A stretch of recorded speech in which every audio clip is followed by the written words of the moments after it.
Chapter 141, Achieving 1x Acceleration. After the visit from the kingdom's army, the Lionheart city returned to its normal state.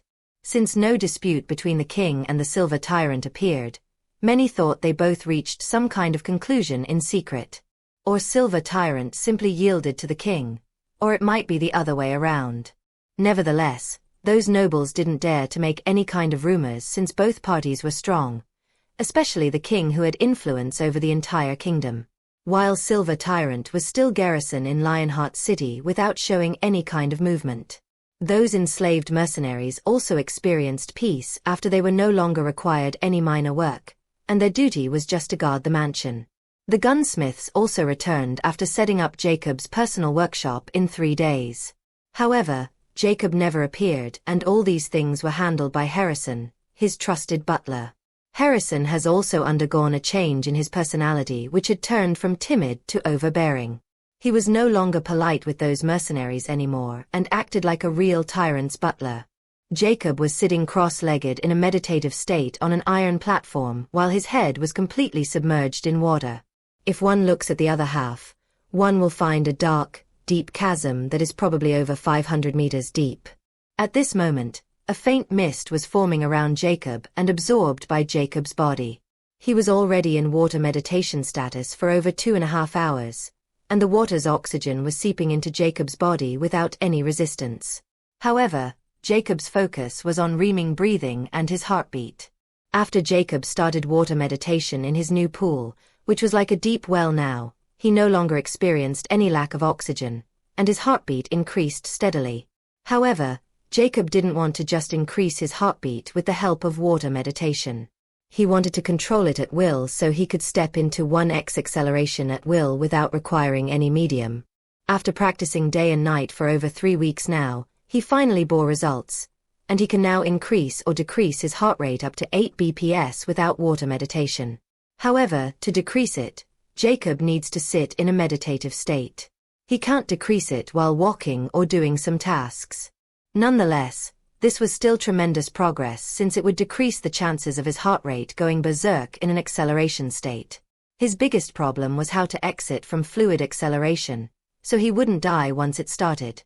Today, Jacob can finally control his 9 bps heart rate and was ready to enter the 1x fluid acceleration for the first time. As more and more oxygen seeped into his body, the more his heart rate increased and made his blood pump at high speed. If it was any normal human, their heart would have exploded, and only Jacob could remain expressionless with no hint of worry. It also revealed a new aspect of water meditation to Jacob, which was one required an extremely strong body to reach the end of this technique, and an extensive lifespan was related to the oxygen absorbed by the body. Although he didn't know the exact changes this oxygen brought to the body, it wasn't harmful, and he even felt energized after exiting his meditative state and no longer needed to drink water at all. At this moment, Jacob's closed eyes snapped open as the surrounding water suddenly rippled slightly. His heartbeat was finally 10 beats per second, and he could feel the strange effects on his body and was much more vigorous. Suddenly he could feel the blood in his veins circulating at high speed and his heartbeat increasing. Without wasting even a second, Jacob stood up, breaking the water meditation effect, and exited the pool, and quickly sat down in a meditative position again. His perspiration was dripping with water drops from his body, and his heart rate was already at 13 bps within 10 seconds. He finally understood why this ability was so dangerous if he didn't know how to control it. He quickly calmed down, but the blood circulation was making it very difficult. But Jacob had ample experience of over 3 weeks, so he didn't panic. P-alpha D-alpha no. Furthermore, he could feel his heart rate no longer increase from 13 bps after he wasn't under 20 G pressure, and after spending 10 minutes the heart rate finally decreased, but Jacob was filled with sweat, and his body looked slightly skinny. After 15 more minutes, the heart rate finally decreased from 10 bps and slowly returned to its normal state. Jacob's expression was now pale as he opened his eyes filled with lingering fear. Just to return from 13 bps to normal, I burn so much energy. If I were fighting, it would be a huge problem if I didn't finish my opponent, or I'll die under my own heart. Jacob suddenly felt like being bulky wasn't a bad thing, or he required Titan tears or something like this potion to replenish his depleted energy. Nevertheless, he still has a huge jar filled with Titan tears, and he can spare some to control the fluid acceleration. Once he got complete control over it, he could enter and exit 1x acceleration at will without wasting any excessive energy. But one thing was obvious. The Titan tears were going to play a huge part in learning the fluid acceleration of higher levels, and this made the elixir even more precious in Jacob's heart. After replenishing his energy with one Titan tears drop, this time he tried to enter the 1x acceleration without water meditation help. Just like that, 30 more days pass as Jacob never exited the pool area, all this while without caring about what was happening in the mansion or in the uncommon region. On this day, Jacob finally left the pool area. He looked pale and skinnier, but his eyes were filled with calmness and vigor. This time, he headed toward his new workshop in the basement and started working on upgrading the Titan sniper and new bullets. Chapter 142. Do you want to be Silver Tyrant? Somewhere in the Zodiac Plains. In a dimly lit room, a being with a black horn was kneeling in front of a blurry projection. An aged voice sounded at this moment. I contact you for an urgent matter that could only be handled by you guys. For obvious reasons, we can't get involved in matters of this place. The kneeling being said nothing and remained silent, and continued to listen attentively. Send some people to the outer common plane. The Killer Skull Society is doing something there, and their target happened to be our branch, so make sure to make it clear. Also, migrate our branch into the central common plains with our other branch in that place without notice of anyone. This one seemed more promising than that one, and once they have Star Network assistance, they might have the potential to cross the common plains. Make sure no one found any connection with us. And as for the branch in the central plains, tell them to take care of this branch like their own people. Just to be on the safe side, wipe the entire outer common plains, including the Dark City there, and put the blame on Killer Skull Society. Since they dared to touch our people, they should suffer the consequences. The being solemnly nodded. I'll personally arrange everything. At the border river between the uncommon and rare regions, a small black ship without sails was moving on the opposite of the water current without any resistance or air. The black ship docked at the side of the uncommon region lands, and 3 cloaked figures disembarked this black ship. 2 of them were over 2 meters tall, while one of them was only 2 feet tall and walking with a small white beanpole in his pale green hand, which only had 3 sharp fingers with long nails. All right, maggots, since we didn't find our target in the marked area, he should still be hiding in this place somewhere. We'll separate into north, west, and south and slowly circle toward the east, which is our last destination. That maggot won't be able to remain hidden if he is still on this side of the river. If you found anyone suspicious, kill them. We also can't rule out the Dark City. Use your authorities to check who had entered or exited in these past 6 months and then kill them all. Inform Maggot A9999 of our arrival and tell her the cannibal plan is the priority. She can leave this little maggot to us. We'll be there in 8 or 10 months to scan that area. The short person spoke in his cold, husky tone, filled with authority. He was clearly in charge among them. At this moment, Jacob sat with an expressionless face while Harrison was reporting the events that transpired while he was not present. It had been 5 months since King Philip and the others had visited him, and besides some trivial things, nothing changed much. The uncommon region returned to peace after the war ended. However, Jacob knew it wasn't the case at all. Because half a month ago, Alice returned from the Oriat Kingdom and reported something unexpected. She told Jacob that some strange humanoid beasts had appeared in the Oriat Kingdom 3 months ago, and they were killing goblins and eating them in mass. Furthermore, these strange beasts were almost impossible to kill, and each time they kill and fed, they come back stronger and stronger. Right now, half of the goblins' kingdom was killed by these vicious beasts, and they look quite helpless against them. But the strange thing was these beasts remained in the Oriat Kingdom and didn't move in Earthen Kingdom's direction as if they had some kind of grudge against goblins and wanted to kill them all. Not only that, but the trolls were silently watching, and any kind of plea for help was ignored by the trolls despite their friendly relationship for centuries. If Alice didn't have B-rank strength, she might have not returned and instead discovered by those beasts or trolls when she was returning. When Jacob heard this, he was naturally shocked, and then he thought about the mutant again. He was sure that the blood collection had something to do with the mutant creation. However, he wasn't in the least bit angry by this. On the contrary, he was thrilled because if those mutants were like the last one, then he could collect their heart and blood and increase his strength again. Jacob felt his decision to stick around was really wise. Although the mutants were unexpectedly surprised by it didn't change anything. It made Jacob want to head there and start hunting those mutants. But he knew he couldn't be hasty with this, and this was just a trivial benefit in the face of what he truly wanted. He then gave Alice 10 drops of Titan tears since she still had her uses and sent her on another secret mission. Although she was curious about how Jacob knew this would happen, she didn't question him and left happily after taking the Titan tears. As for if she could achieve an A rank after consuming them, only she knows. Harrison didn't know this. He only knew Alice was sent on some mission by Jacob, and that's it. He also wanted to show his worth, so he also worked hard and learned combat while Jacob was away and collected any information that could interest Jacob. Today Jacob finally came out, and he quickly appeared to make his report. However, Jacob seemed uninterested in these reports. "All right, this is enough." Jacob stopped him and deeply looked at Harrison. "I heard some mercenaries whispering the other day that you killed 3 mercenaries while sparing?" Harrison's eyes dilated as his heart palpitated, and quickly kneeled and pleaded. "My lord, it wasn't my fault. It was just an accident, and those guys were the ones who wanted to spar with me." Jacob's lips curled up and mocked. "Lying, huh? Well, it doesn't matter.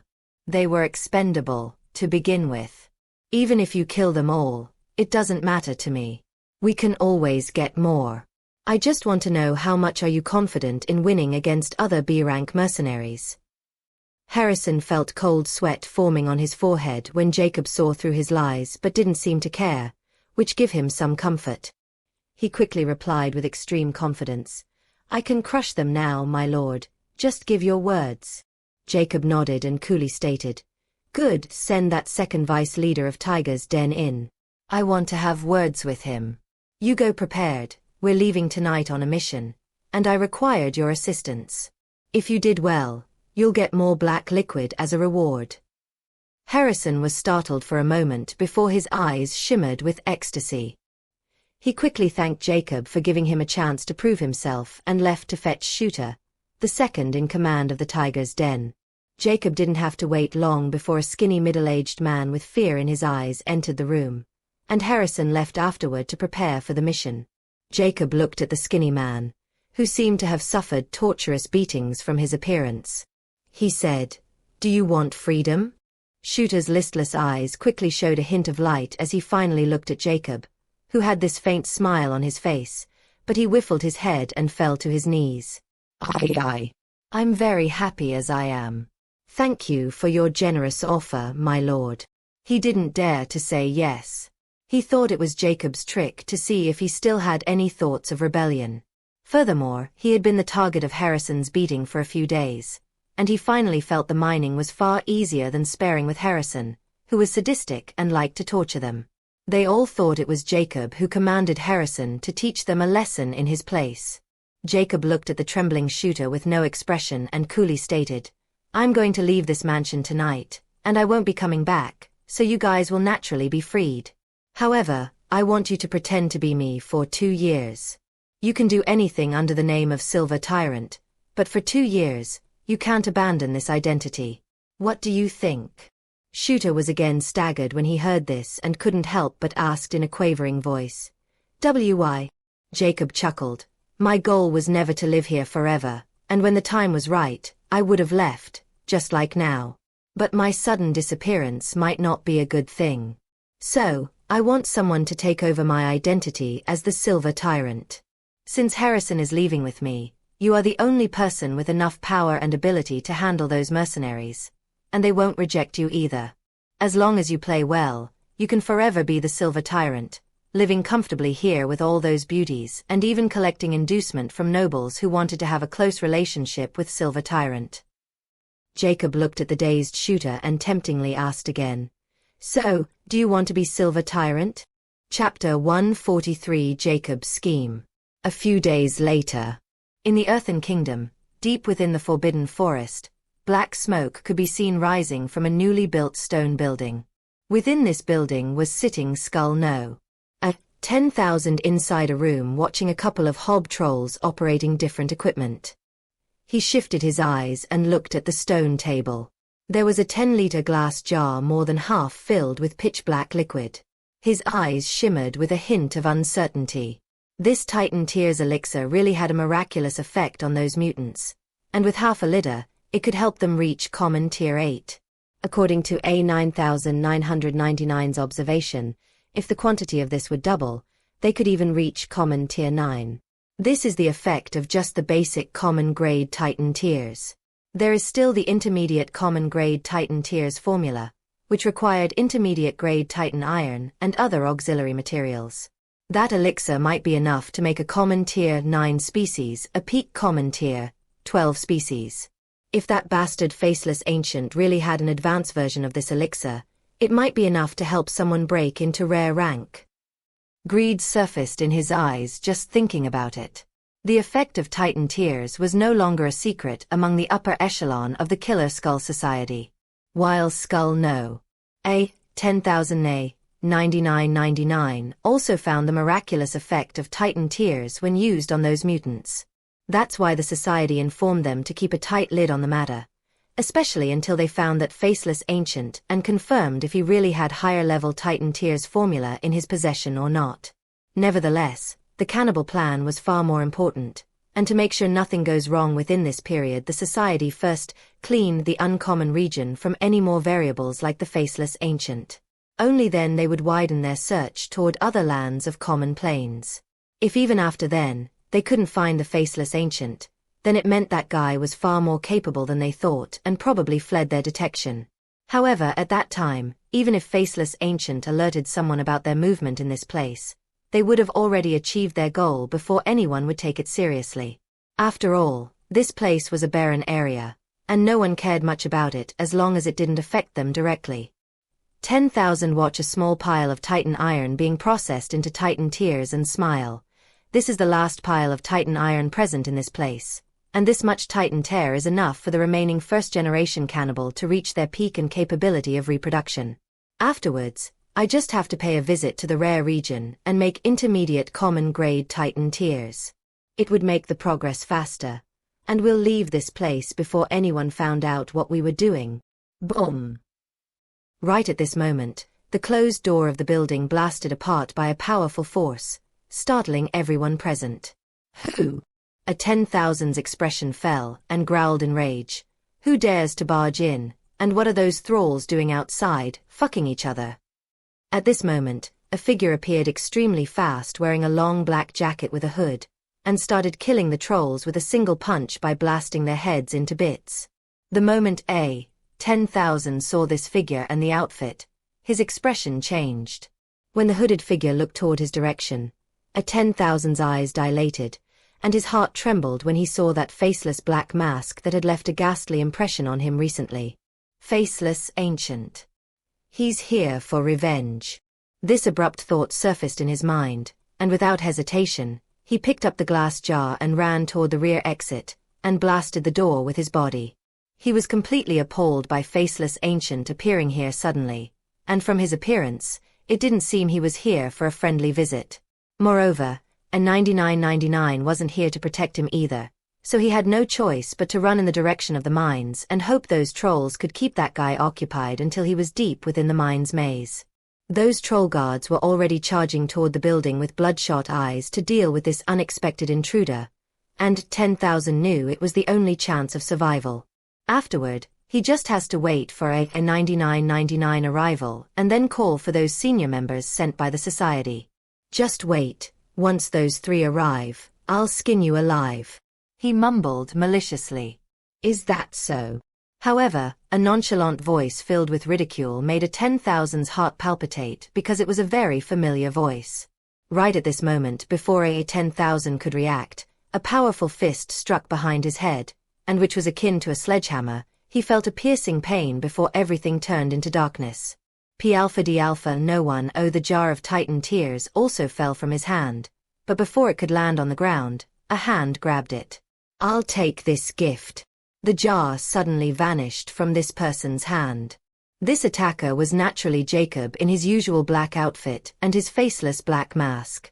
After he left the Tyrant Mansion a few days ago with Harrison, he headed directly into the Earthen Kingdom to find the traces of a 10,000 9999, and it wasn't hard to find them either, because it was quite clear that the Earthen Kingdom was controlled by the Killer Skull Society, which also means the royal family was under their control. So all Jacob did was observe the royal castle, and it didn't take long before he noticed the unusual behavior of the royal family. In the end, those trolls led him right to the Prime Minister, who also happened to be the same troll he encountered in the Lion Forest's underground lab. He easily identified him with his voice. Afterward, Jacob just had to torture that fellow, and he told him about the whereabouts of a 10,099 as well as what they were doing with those mutants. However, he only knew those mutants were called cannibals by the Killer Skull Society and that they were part of the cannibal plan. As for the very goal of the cannibal plan, that troll didn't know, but he knows those mutants were extremely important to the cannibal plan. But Jacob was little interested in this cannibal plan. He was here to collect some special hearts and blood. So he dealt with the Prime Minister and destroyed those parasite gem controllers, which would either kill those victims or make them vegetables. It would throw the entire Earthen Kingdom into chaos, which was just what he wanted. Afterward, he directly came here to abduct a 10,000 and gained some more information about a 9999 and the other members sent here by the society to deal with him. More importantly, he wanted a 10,000's heart and blood, which was a peak common tier 12, and it would give Jacob an enormous boost in his strength. Jacob's entire plan was very simple from the moment he met with a 10,000 a 9999. He wanted to kill them both for their hearts and blood, especially a 9999, who was a rare tier 1. Because once he absorbed these two, he would get a huge percentage in his heart's progress, which would normally take him many years and many more hearts and blood. So, he decided to remain in the uncommon region as a human and see if he could really kill them and those sent after him by society. Not only that, but he was planning on killing more species who were sent here by the 3 hegemonies after the humans alerted them with the information he provided that day. He was going to keep killing while the blame would fall on the Killer Skull Society, and the society might suspect him first, but then they would have no choice but to turn their focus on the others since his prowess couldn't advance so much within this short period of time. Even if they suspected him, they would have those enrage organizations to deal with first. Although his plan was crazy, reckless even. But as long as he didn't leave behind any proof, who could blame it on him? He was going to devour everything, much less leave anything behind as proof. He was going to turn this uncommon region into his hunting group until he was satisfied. As for the natives, he cared less even if they were all exterminated in the crossfire between all these organizations. At this moment, a figure approached Jacob at a fast speed before he halted his step just a meter away from him. He was dressed just like Jacob and wore the same mask. It was none other than Harrison. Jacob was using Harrison as bait to see if a 9999 was here or not. In the end, she wasn't, so he acted before a 10,000 could escape. Poor Harrison did not know about it, nor Jacob was planning on telling him. In Harrison's eyes, they were cleaning trolls, and Jacob was nurturing his fighting skills by letting him take the lead. Jacob told Harrison, who looked at the unconscious cloaked a 10,000 curiously, "Pick him up. We're going back." Chapter 144 Common Tier 12 Heart Essence. Inside a cavern a few miles away in the Forbidden Forest. Jacob had Harrison put the still unconscious A10,000 on the floor and then tell him, "Go and wipe out every troll in this forest and then patrol this area. If anyone approached, kill them without asking. Here's your reward. You did well. Now go." He tossed a small vial filled with black liquid toward Harrison, who quickly caught it with shining eyes and bowed. "Thank you, my lord, I won't disappoint you." He then quickly left to complete this mission given by Jacob. Jacob's eyes shimmered with a peculiar glint as he watched excited Harrison leave to hunt trolls and maybe absorb the black liquid as well to increase his strength. But all Jacob actually wanted was to send him away, since he didn't want to let anyone see what he was about to do with the 10,000. And sending Harrison in the open was also another part of his plan. Jacob started a fire. Everything was prepared, even his newly built distillation equipment, which was smaller than the old one but more advanced. In his time in his privately built gunsmith workshop, Jacob prepared everything before coming here. He knew he didn't have time to waste if he wanted to hunt down powerful members sent here by the Killer Skull Society and the three hegemonies. He needed to raise his strength with every hunt. Jacob chose this spot because this was well hidden and it was closer to the Earthen Kingdom's capital. After Jacob was done with the fire, he moved toward the A-10,000 with his sharp short sword in his hand. "Let's walk you up." The next moment, Jacob slashed his sword at A-10,000's legs. 10,000 abruptly opened his eyes wide and shrill screamed at top of his lungs. He looked at his cleaved legs with an aghast look in his bloodshot eyes. "If you don't stop screaming, I'll cut your hand next." Jacob's nonchalant, yet perplexed, a voice rang. But how could a 10,000 stop screaming with that horrifying pain in his legs which nearly drives him insane? But with his strong willpower, he still managed to suppress it and felt sluggish with all that blood overflowing. Jacob spoke again. "I just want to know where is the Dark Elf and when she will come back. As well as who are the other three people you were mumbling about, as well as where are they right now, and what is their strength? If your answer satisfied me, I'll kill you without any pain. Or I'll throw you in that fire and cook you alive." 10,000 looked at Jacob with an appalled look in his eyes, but he knew death was inevitable, so he conveyed with some difficulty. "He's in a secret lab behind a waterfall in the west of Silverwood Forest of Oriat Kingdom, conducting experiments on cannibals. She would come to collect Titan tears in 2 days. The information about 3 seniors is only known by A9999. And I only know one of them is a 3-digit skull, which could only mean a rare, tier 6 species. And now, kill me, and I'll wait for you on the other side." 10,000 looked at Jacob with madness and hatred as if he won't be able to live this time. Jacob, however, remained expressionless and nodded. "You might have to wait forever on that side since I won't be coming there. Ever." The next moment, Jacob's sword turned in a dark streak and flashed through a 10,000's neck, cleaving it clean. He gave him a painless death.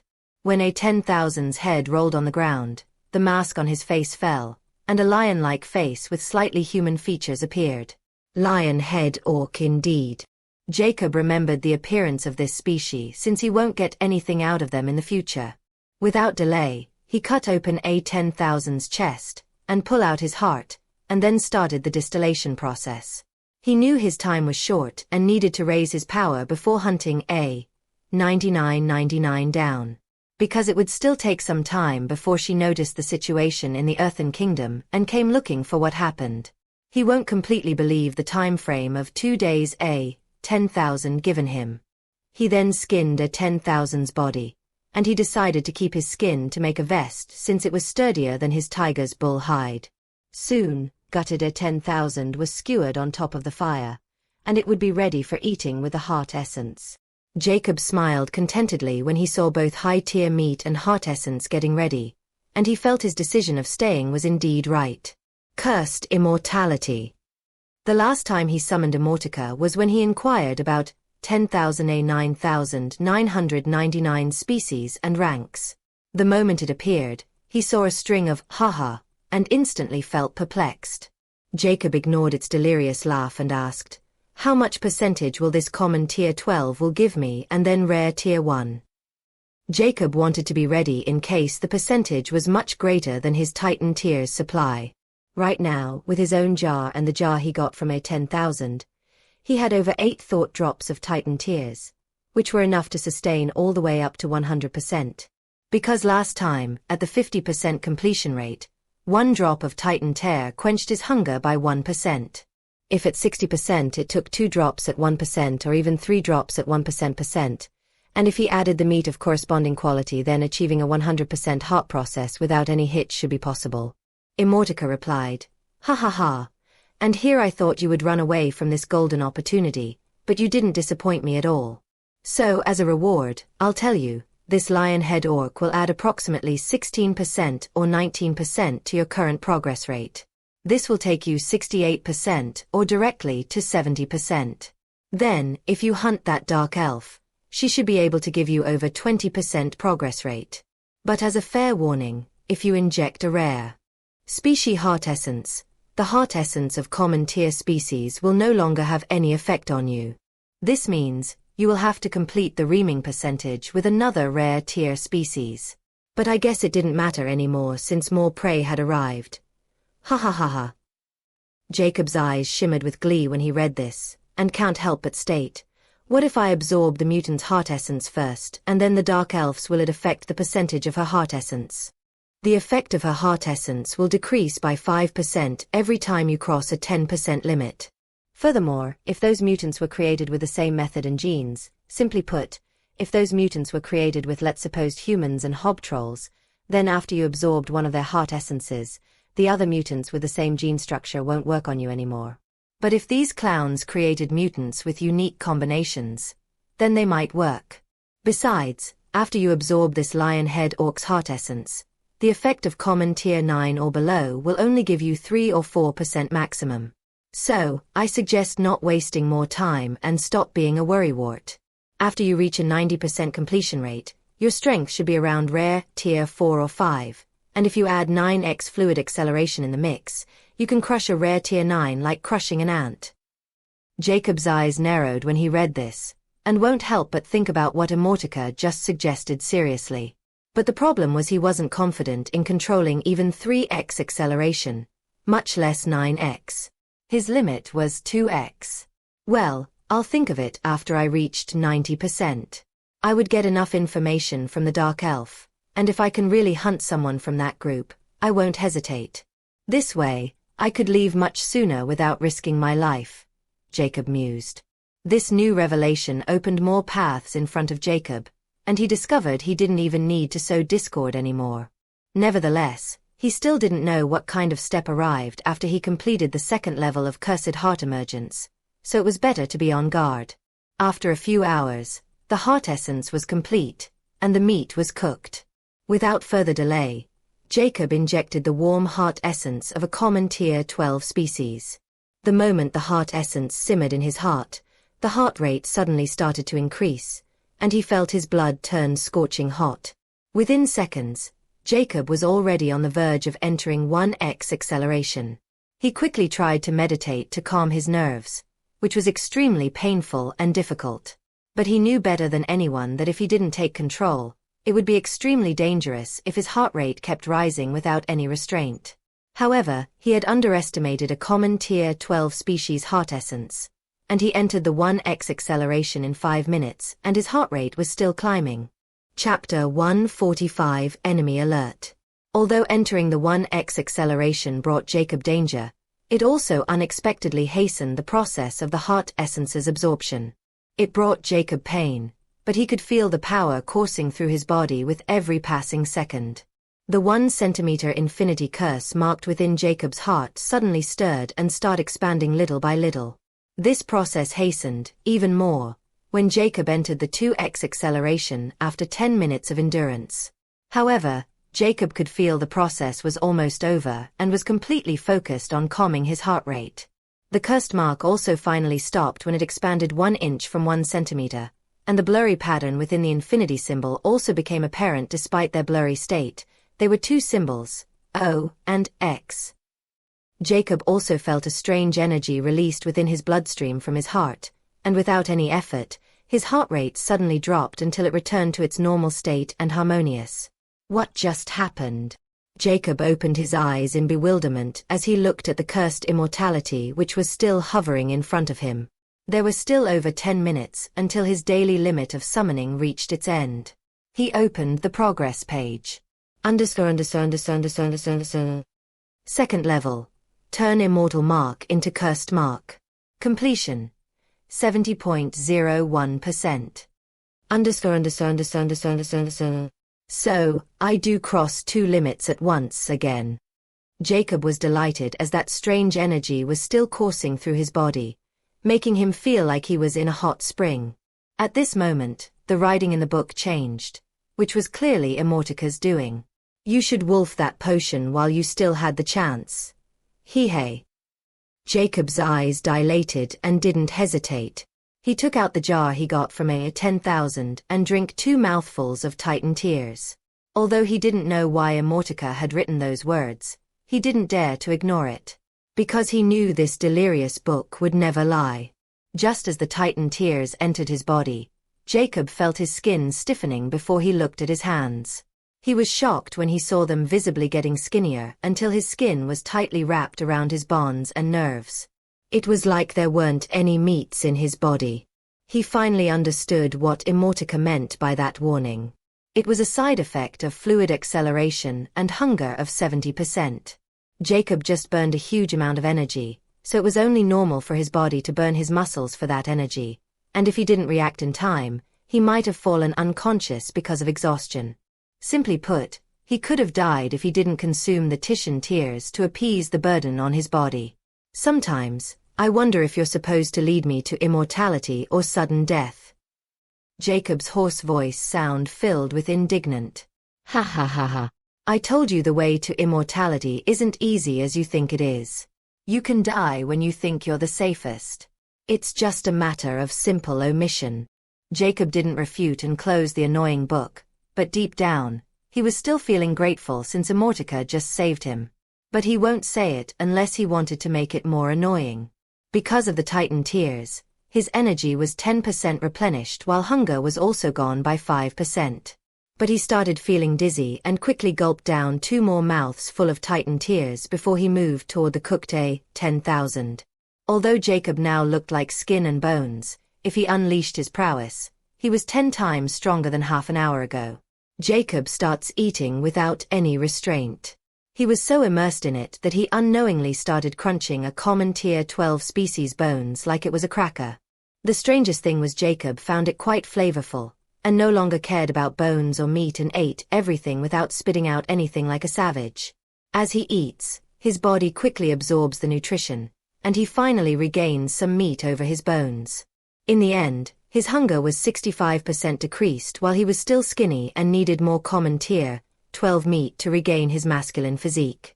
P-alpha D-alpha no one. Nevertheless, Jacob was now out of danger and more powerful than ever. He drinks 1 liter more Titan tears to quench his reaming hunger and finally felt the full power of his 70% synchronization body with his heart. The Titan tears of this quality are only enough up to 90%, or it might exhaust at 80% since the hunger will increase. Jacob frowned as he again had a deeper understanding of his own condition. Before, he thought this many Titan tears were enough until he reached 100%. But now that he experienced hunger and energy consumption after entering 70%, he was no longer delusional. He required that second Titan tears elixir, and to make it he required to go into the rare or even rarer region.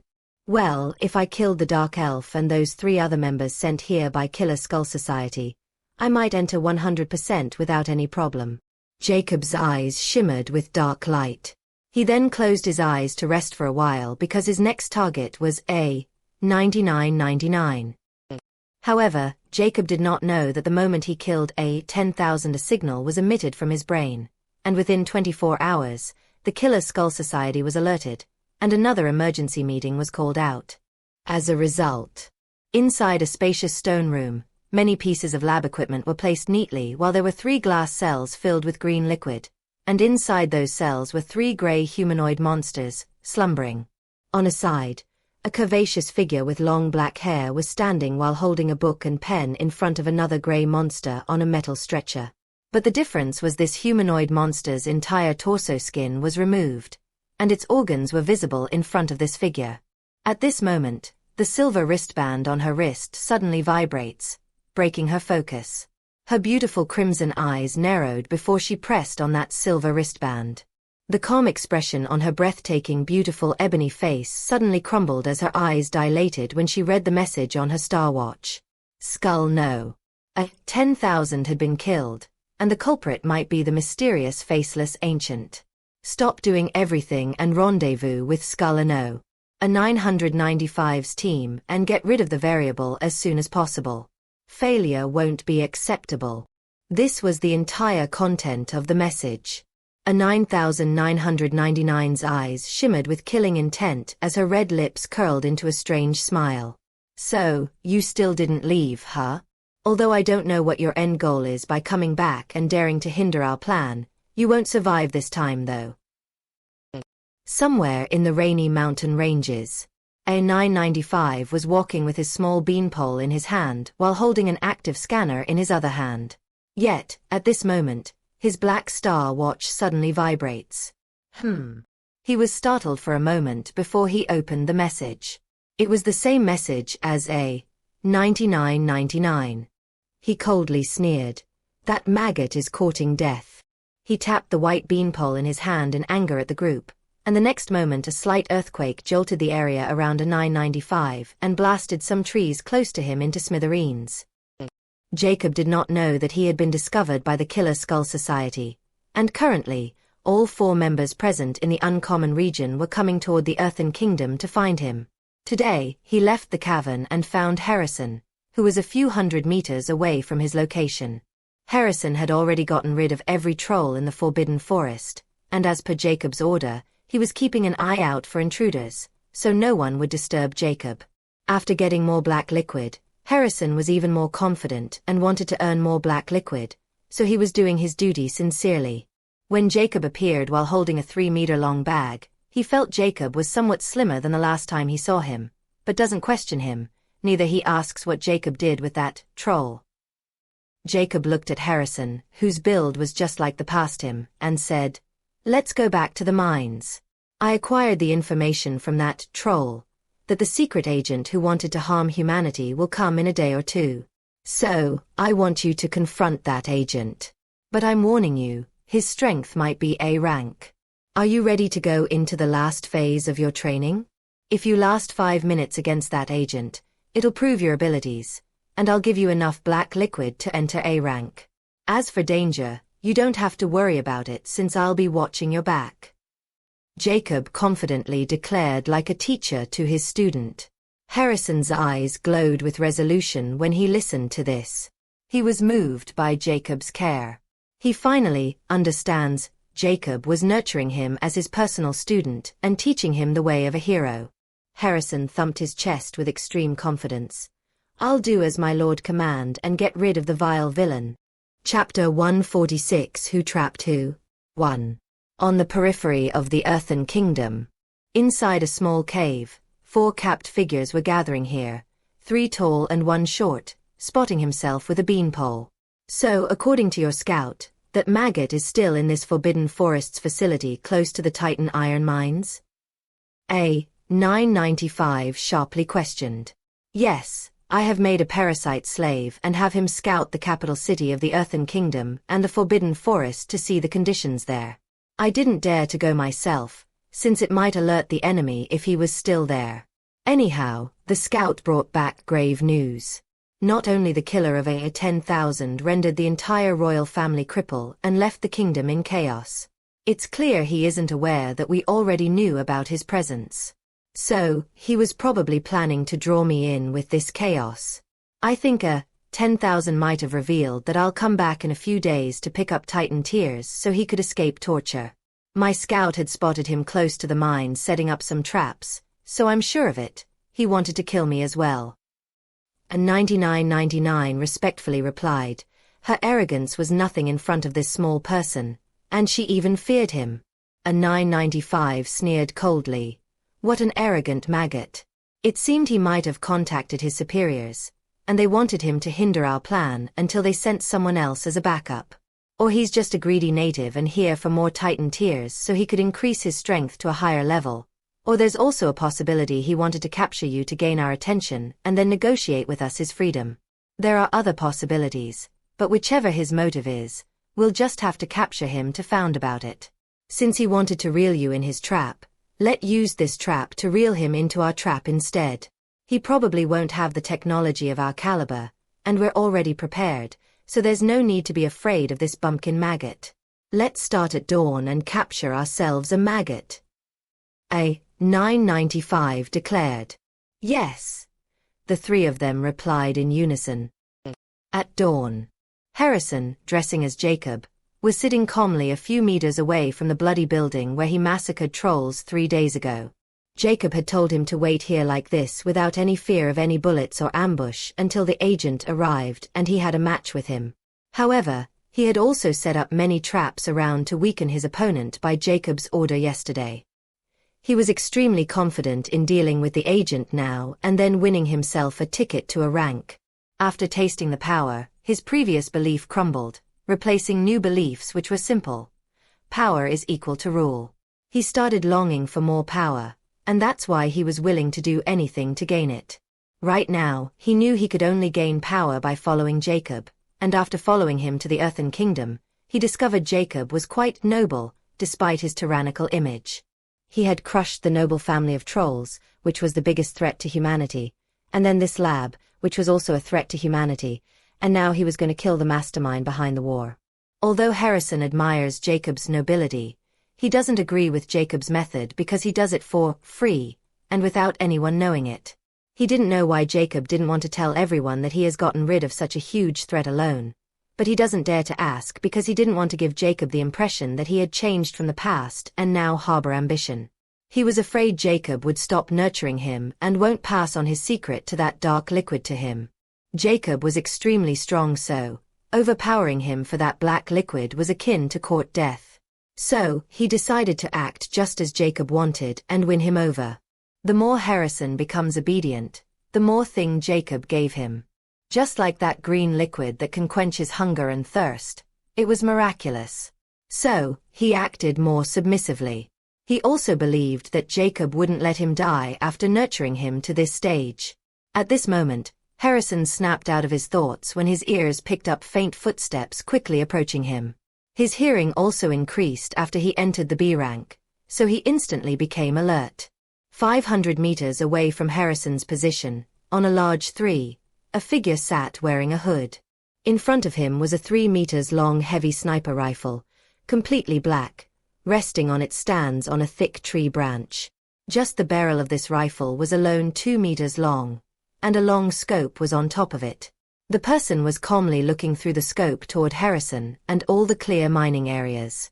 This person was naturally Jacob, who was prepared to kill a 9999 with his newly built Titan sniper. After Jacob used his knowledge to modify the Titan sniper and created special bullets, he called it the friction killer. He brings some materials from the Dark City that made it possible to complete this new Titan sniper and bullets. Jacob was quite confident in this new sniper rifle because it could now shoot bullets at Mach 10 speed. However, with such speed, the rifle will be blasted apart after 6 shots, so to be safe, Jacob kept the limit to 3 or 4 rounds. As long as a 9999 didn't have an energy shield that could activate before the bullet blew her head, she was dead the moment Jacob pulled the trigger. However, Jacob was completely vigilant because yesterday he found a troll loitering around the vicinity of mines. Harrison didn't notice him since it was quite proficient in hiding its footsteps sound, but how could Jacob miss him with his current hearing? But he didn't kill that person and let him go after he scouted Harrison. He wanted to draw a 9999 in open, and if that scout was hers, he didn't mind revealing that he was there. Because in Jacob's thought a 9999 still didn't know a 10,000 was dead, and she might think he was holding him hostage, so she will come out to test his motives. That was why he didn't leave the Earthen Kingdom after thinking about the other 3 skulls in the uncommon region as well. If a 9999 alerted the other 3s and have them come here to overpower Jacob, they will still have to come in the open, and this was a chance he won't be going to miss. Even if she came alone after overestimating Jacob and misunderstanding his motives, Jacob would still kill her and then hunt those 3 skulls down after raising his prowess.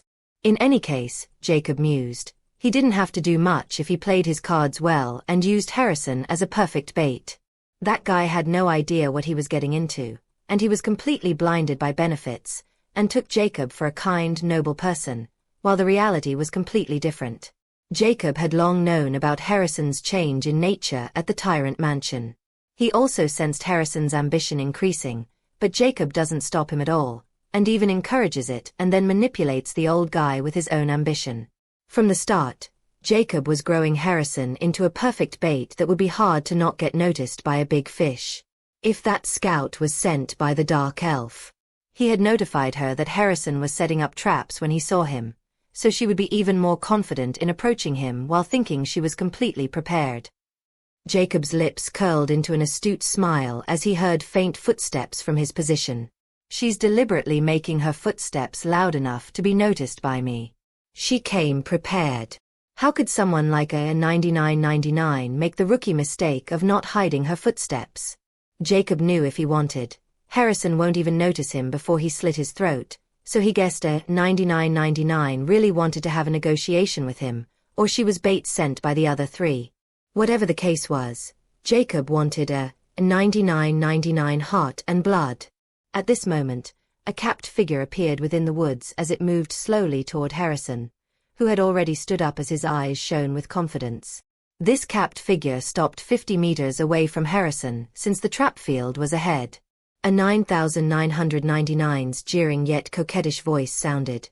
"So, my dear faceless ancient, care to explain why you came back? Could it be you missed me? If you hadn't killed a 10,000, I would have let you spend a night or two with me, but now that you did, you will still spend nights with me, albeit not in the pleasure chamber, but in the torture chamber." Harrison was baffled by these words and looked at the capped figure in confusion. Is she pretending to be an idiot to lure me out of the trap field? However, Jacob, who had heard everything, clearly felt his heart turn cold. They knew I killed that lion-head orc? But how? Chapter 147 Who Trapped Who? 2. Jacob instantly felt something was wrong. Because only he and Harrison knew that he killed a 10,000, but for some reason, a 9999 also knew. Which could only mean one thing. Could it be some device in their body that could alert others at the moment of their death? I was just wondering how they could tell Jerry was dead, but I thought it was just because they were monitoring him. But it turned out I was looking at it in the wrong way all along. Their technology is far more advanced and unpredictable. Jacob's expressions were grave. Then this could also mean the other three members are here as well, and they knew about my plan to draw them here. Jacob looked at a 9999 with an icy glare, and he felt there was something wrong with her, and then it accrued to him. Fuck, she can feel the danger from me, but it shouldn't be possible with 50 meters distance. Should I kill her or wait and see why she was stalling? But that idiot might jump the gun too soon and give me away.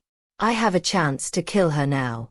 But what if the other three are planning something and they had more advanced trackers to track me down?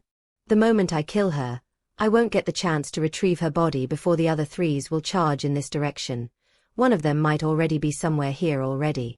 Jacob felt like he shouldn't take the shoot and wait to see what these four were planning. He was hidden completely, and his breathing and heartbeat were almost non-existed. I should wait before the strongest between them appeared and kill that person to get rid of that danger. Jacob decided and waited. Because right now, exposing him was not a good thing since they already knew he killed a 10,000. They won't be here just to talk with him but to eliminate or capture him for information. So, he would see what they were truly planning, and if the others showed themselves, only then he would risk exposing himself. Harrison looked at a 9999 50 meters away and couldn't help but sneered coldly. Are you going to use your mouth to defeat me? A 9999 suddenly felt that this voice was somewhat different. She can only feel danger from Jacob when she were only 20 meters away from him.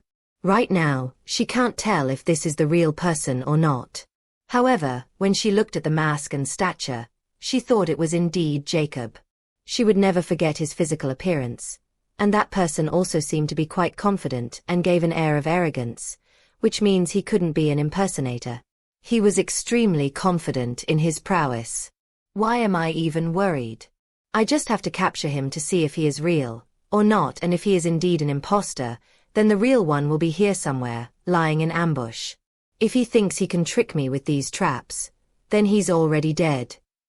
She thought and finally took out something from within her cape. It was a palm-size red chrome ball, and she suddenly pressed her thumb on its smooth surface before it glowed, and then, "Here's a meeting gift," she sneered before throwing it toward Harrison. Harrison was shocked, and before he could react, the red ball was already only an inch away from him. The next moment, it suddenly exploded in red liquid and engulfed him before he could react.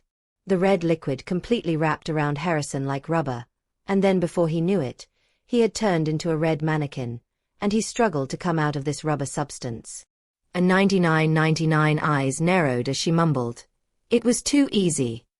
She knew if it was, she could have dodged it, but this guy didn't even react in time. It was just a probe, but it was already over. She knew it was a fake. She suddenly shouted, "It's a fake! Stop focusing your scanners in this area and—" Whiz, splash. A 9999's head suddenly blew into bits like a watermelon before she could even react, or anyone else, as a matter of fact. She died without even feeling anything, and the trees behind her also blasted in a long line with this bullet. Bang! A sonic boom sounded in the vicinity at this moment when a 9999's headless corpse touched the ground, and a dark brown energy barrier appeared this time on her body. The bullet was so fast that it hit the mark before making any sound or giving the enemy a chance to activate their shield. What just happened?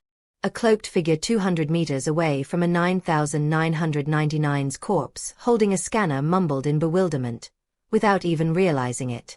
However, making a sound was the biggest mistake he does, which was enough to be heard by Jacob, who had already entered 1x acceleration, and his hearing was double that of before. The next moment, bang! The head of this cloaked figure was also blasted into bits, and he died just like a 9999, clueless and without even realizing it. Boom! Another sonic boom rang in the vicinity.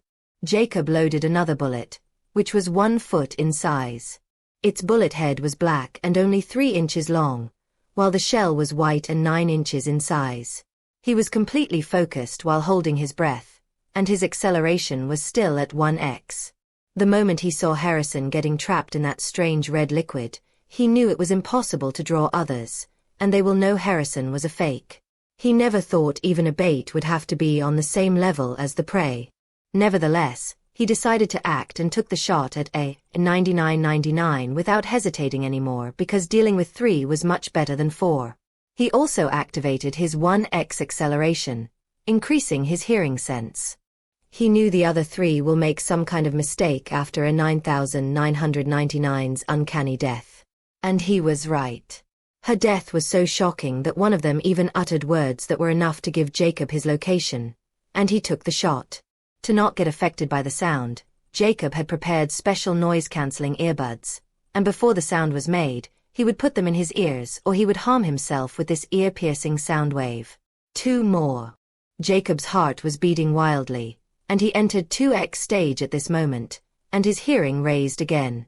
At this moment, the barrel of this sniper was red with heat, and a faint crack could be seen on the tip.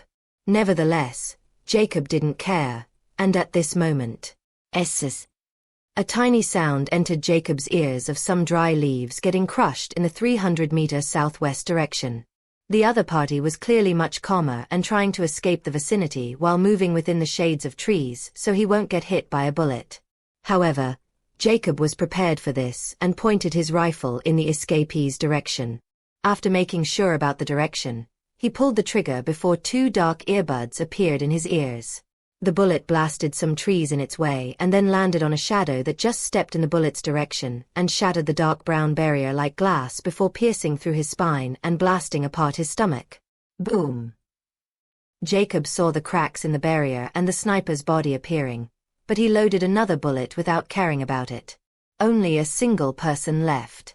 He was close to killing all 4 high-ranking skulls and acquiring enough hearts to enter 100%. Right at this moment, an enraged voice sounded filled with malice. "Sneaky maggot, die! Earth shatter!" Jacob was shocked when he heard this voice. It came from over 50 meters behind him. It meant this person had snuck up on him despite his hearing, and he still couldn't detect his presence, as if he didn't have a heartbeat or breathing. Yet, He didn't have time to think about it because the ground beneath the tree where he was hiding suddenly started to crack, as if an extremely strong earthquake had just appeared. Jacob didn't hesitate, picked up the rifle, and quickly jumped toward the other tree, but the area of this sudden earthquake was 50 meters, and the ground was shattering apart. So, Jacob didn't have time to think as he was running this area. However, that malicious voice rang again. Do you think you can escape after killing my people? Earth spikes. Before Jacob could find the location of this voice, magically sharp spikes rose from the shattering group and quickly approached Jacob's potion. Jacob's heart palpitated as he understood something. Magic. This is fucking magic. He never thought he would get the chance to experience fabled magic firsthand. It was unexpected, and he didn't have time to admire it because he was in an extremely dangerous situation now. Cursed immortality. Tell me, what is this species and where is his position? He knew this person was hiding his traces extremely well, and even with his hearing, it was impossible to locate him. So Immortality was his only hope. Chapter 148 Magic Core. Cursed immortality. Tell me, what is this species and where is his position? Jacob quickly questioned while dodging the incoming spikes with difficulty. But he was spooked because he didn't know what kind of trick the other party had since now magic was involved. It's a rare, tier 5 Earth Goblin with 1-star initial level Earth element affinity and power. He's at your 7 o'clock hiding underground, 10 meters deep.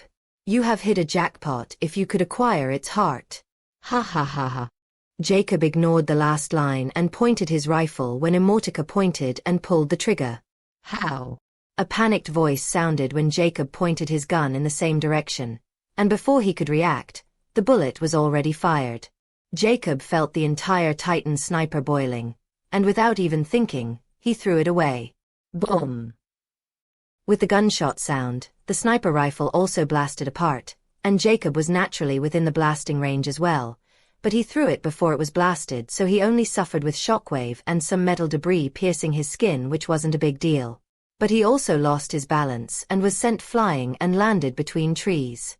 However, Jacob didn't have time to lie down since his heart was already at the 3x stage of acceleration, and he still didn't know if that goblin was dead.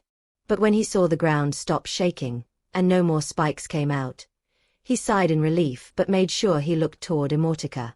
But he was shocked when he saw. Idiot, what are you looking for? Go and dig that goblin out. He had the material you needed for the last level of Cursed Heart Emergence. If you leave him underground for half an hour, you'll lose that material. Jacob was startled and didn't dare to hesitate, and quickly sprang into action before drinking a mouthful of Titan tears. He quickly discovered the bullet hole in the ground and quickly dug along the bullet line. Digging wasn't hard for him with his current prowess, so it didn't take long before he was 10 meters deep into the group and suddenly dug into a small opening in the ground. He saw a small figure laying there in its own blood and gore as the bullet blasted apart its entire right chest, as well as he spotted a small beanpole in its mutilated right hand. Jacob didn't have time before he took a heart box and started filling it with its blood, and he thanked his luck that the heart was intact, so he quickly placed the heart in the box as well. Only then, now, what is this material you spoke of? He questioned impatiently. There were 3 more bodies he required to collect hearts and blood from, laying outside, and if he was late, the blood might run out or go bad, so he was in a hurry. Relax, just this heart is enough to let you complete the 100% cursed mark, so you need no more hearts. Just eat them all to quench your hunger. As for the material I'm talking about, just open its stomach, and you'll know what I'm talking about. Jacob was ecstatic when he heard he didn't need to collect those damn hearts anymore, so he was more relaxed, but he was still under 3x acceleration, so he needed to calm himself down. Afterward, Jacob cut open the Earth Goblin, who looks just like a typical gibing with a sharp long nose, long ears, and long teeth. The difference was there was a green mark between his eyebrows. The moment he opened the goblin's stomach, Jacob was shocked because something was glowing in the greenish light, and he instantly understood what he was looking for. Without caring about the mess, he took out the glowing thing from Earth Goblin's stomach.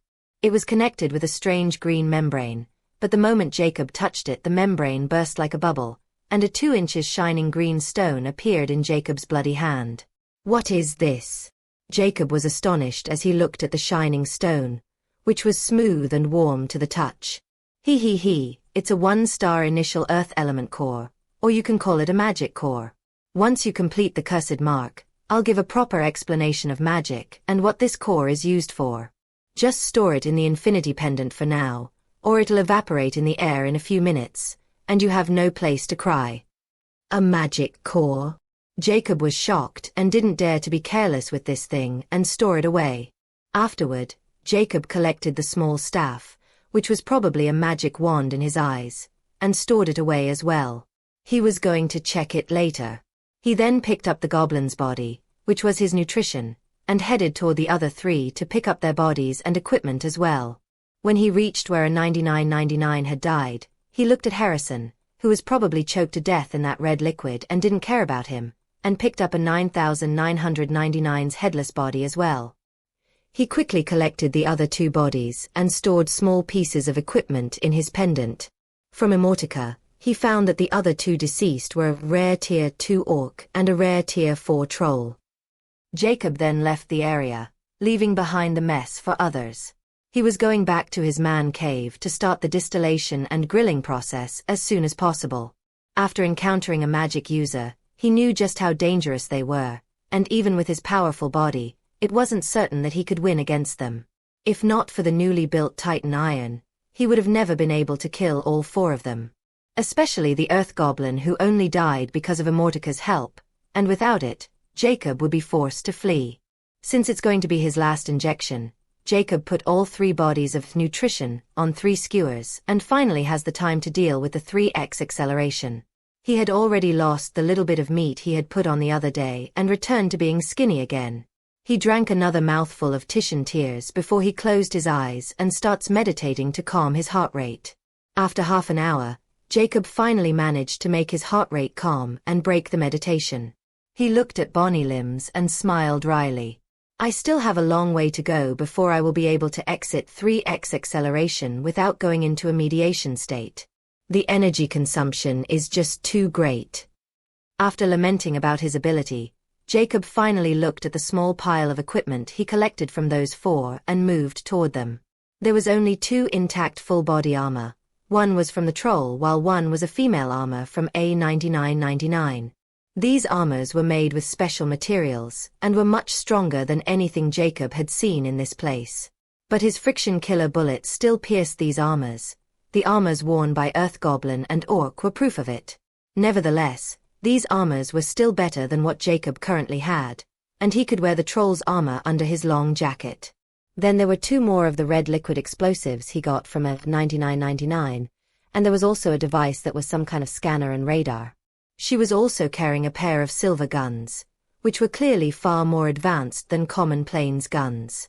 Then there was a dark green energy shield belt which was much stronger than Jacob's. The troll and orc were carrying cold weapons, a long sword, 2 battle axes, and 2 automatic guns. Everything was high quality.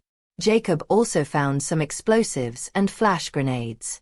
He also got 2 more scanners that had the same functions as the 1A9999 was carrying. But when he fiddles with those 2 scanners, he found a virtual map of the uncommon region. There were 2 marked places on them. Could it be their hideouts? Where they stored their other equipment as well as the research data from mutants. It's quite possible since they weren't carrying any large firearms, and they were only here to capture me. If they had come prepared and wanted to just kill me, I don't think they didn't have sniper rifles in their place. Or these could be just their labs. Nevertheless, I should check them. I might find something useful, Jacob mused as he stowed away the scanners. Even without this map, just their other functions made them priceless in Jacob's eyes. Strangely, there were 4 palm-size white cubes which Jacob discovered within everyone's pocket, and by the looks of it, they were a set. But he didn't dare to fiddle with them since he didn't know what these cubes were for and stored them away until he found out. Lastly, there were 4 star watches he got from each person, and all of them seemed quite high quality, at least compared to the one he has. Chapter 149 Surfing the Star Network. Jacob tried activating the Star Watch of A995, but was shocked because there was a red letter message with a timer and an option in Start Watch at this moment. User, Earthslayer life signal has vanished. Please wear the Star Watch and sign in within 24 hours, or the Star Watch will be reset and any unsaved data will be gone. Time before the reset, 23 hours 11 minutes and 39 seconds. New sign in. Jacob's eyes narrowed and looked at the other 3 watches, and there was the same kind of message which made Jacob astonished. This watch might not be as simple as I thought it would, and I think it might not be traceable as I thought it was. These watches are even more advanced than the one I had and need information about Killer Skull Society. They could tell I killed that orc, and this star network is the only thing that might help me. Jacob thought before he put on Earth Goblin's black Start Watch. The next moment, a new message appeared on the Star Watch. New life signal detected. Sign in. Note, this device is already bonded with Earthslayer, and it will be reset upon new sign in. Jacob did not know what a life signal was, but he could tell it wasn't something that a dead person could emit, so he pressed the sign in. He was more interested in this Star Watch and Star Network now. The moment he pressed that option, a 10-second timer appeared which indicated the time it would take to reset it. After the times ended, Jacob saw a colorful screen with a familiar notification. Welcome to Star Network. Starting the bidding process of Star Watch Model A11 with the user. Select the binding process. Old user. New user. Jacob didn't see these options in his Model A05. So he tried selecting the new user since he wanted to create a new account. Then the process was the same as the last one, he had to speak for voice recognition. However, the moment he did, another option popped up which made Jacob frown. Start the DNA binding? Yes/back. Just like the last time, he felt a sharp perk on his wrist, right below the Star Watch screen. A red scanner appeared at this moment. DNA has already been registered with the Star Network. Please select Old User to continue. Jacob's frown deepened when he saw the menu return to the first screen again. He reluctantly pressed on Old User then. This time, the voice scanner and DNA scanner were skipped since the data was already collected, and a new option appeared. Analyzed User Life Signal. Skip. Note, with life signal, the user account will be 100% secure, and without the life signal, the device cannot be used. Jacob's eyes narrowed when he read the note, although he didn't know what this life signal was. But from the looks of it, it had something to do with security, and it was really secure. This security function didn't exist in the old model of A10,000. In the end, Jacob didn't skip it and chose to activate it. He was even more sure now that this thing wasn't hackable, but not 100% sure though. Nevertheless, he no longer dreads this technology anymore because there was no more threat to Jacob's life in the uncommon region. A green scanner appeared, and it remained activated for an entire minute before it vanished. This time, another unfamiliar option appeared. Transfer date from Star Watch. Skip. Jacob thought for a moment before he didn't skip this part as well. He still had a map in that Star Watch, so he didn't want to discard it just like that. Please place the Star Watch banded to you close to Model A11. The Star Watch appeared in Jacob's hand, and the moment it suddenly lit up on its own when it came in the range of Model A11 detection. Jacob saw a transfer screen appearing on both watches before the date transfer was finished within 10 seconds. There wasn't much data to transfer to begin with, so it went quickly. Profile has been activated. Bank account has been activated. The Star Network is in sync. User, Faceless Ancient, welcome back to Star Network. After this series of notifications, the menu finally appeared, which had far more options than Jacob's old watch. He even discovered message and camera functions, which made him grimace, because these two were not present in his old Star Watch. At that time, he thought they were applications he would get in some app store, but now that he looks carefully, it wasn't the case at all. That bitch tricked me. Jacob instantly guessed as he threw an icy glance at a 9,999 steward body and sneered before looking at the Star Watch again. This time, Jacob explored every function of the Star Watch so he won't get tricked by others in the future. It was just like a degraded mobile phone, but Jacob guessed that there might be more advanced Star Watches that have call functions as well. Nevertheless, just this message function was enough for now, and he could even send an MMS and receive one. However, when Jacob saw the price of just sending a single message without any attachments through the Star Network, he was astonished. Because it was a whopping 500 gold coins. As for an MMS, it was even more absurd, 10,000 gold coins. Is this some kind of joke? Jacob couldn't help but cussed whoever set up this ridiculous price. One had to know that with 10,000 gold coins, someone could buy the entire Lion Street of Lionheart City. In the end, Jacob didn't have anyone to who he wanted to send any message, so he finally opened the last application, which was none other than the Star Network, which was the main purpose of this thing. A typical browser screen opened in front of Jacob. There was a search option, and other built-in options like Star Information C, Star Market, Private Star Servers, and Star Bookmarks. It intrigued Jacob, as it was just like the internet with slightly distinct features. Curious, he clicked on the Star Market, and a notification popped up. Your Star Watch model can only access the Rare Plains Star Market. Then a new window appeared in front of him. There were many options like search, materials, weapons, potions, firearms, and so on. Jacob was startled when he saw that message and then all those options. He couldn't help but open the firearms. The next moment, a menu appeared, and on the very top of it was a long-barrel automatic rifle with its picture and price of 1 million gold coins and contact info of the seller. There were sniper rifles, bullets, spare parts, and even RPGs. When Jacob's eyes fell on a missile, he couldn't help but exclaimed, "Which lunatic put this cluster bomb on sale?" He couldn't help but look at the price and took a deep breath. It was 100 million gold coins, and the seller was even selling 10 of them. Jacob couldn't help but wonder if these rare plains were like a war zone or with no laws. Despite that, he was still quite elated when he saw all those familiar weapons on sale, which means the rare region was like the modern world and looking forward to going there. He then closed the market since it was useless to look since he couldn't get anything on the common plains even if he bought anything. However, he didn't find any of these scanners or these liquid-type bombs on the market, which means they were not common and might be more precious than he thought. Neither did he find any information regarding magic or any wand like the beanpole of A995.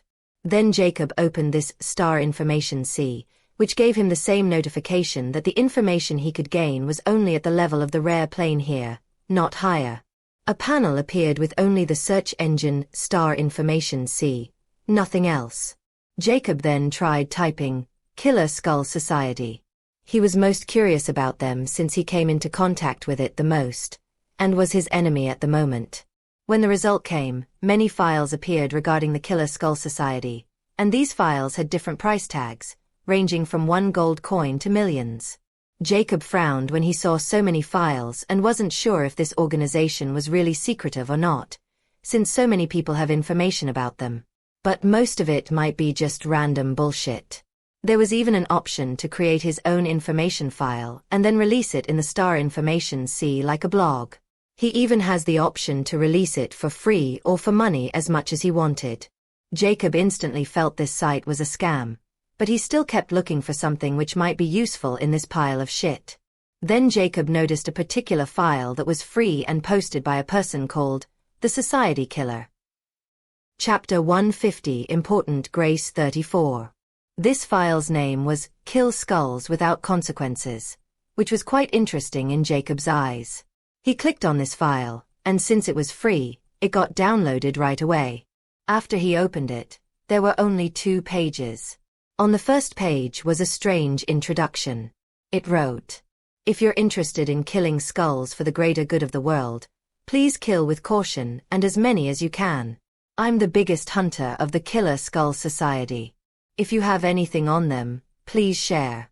I'll buy it at a very high price as long as you have proof." Contact me at any time as long as it is related to Killer Skull Motherfucking Society. P.S. The Society Killer.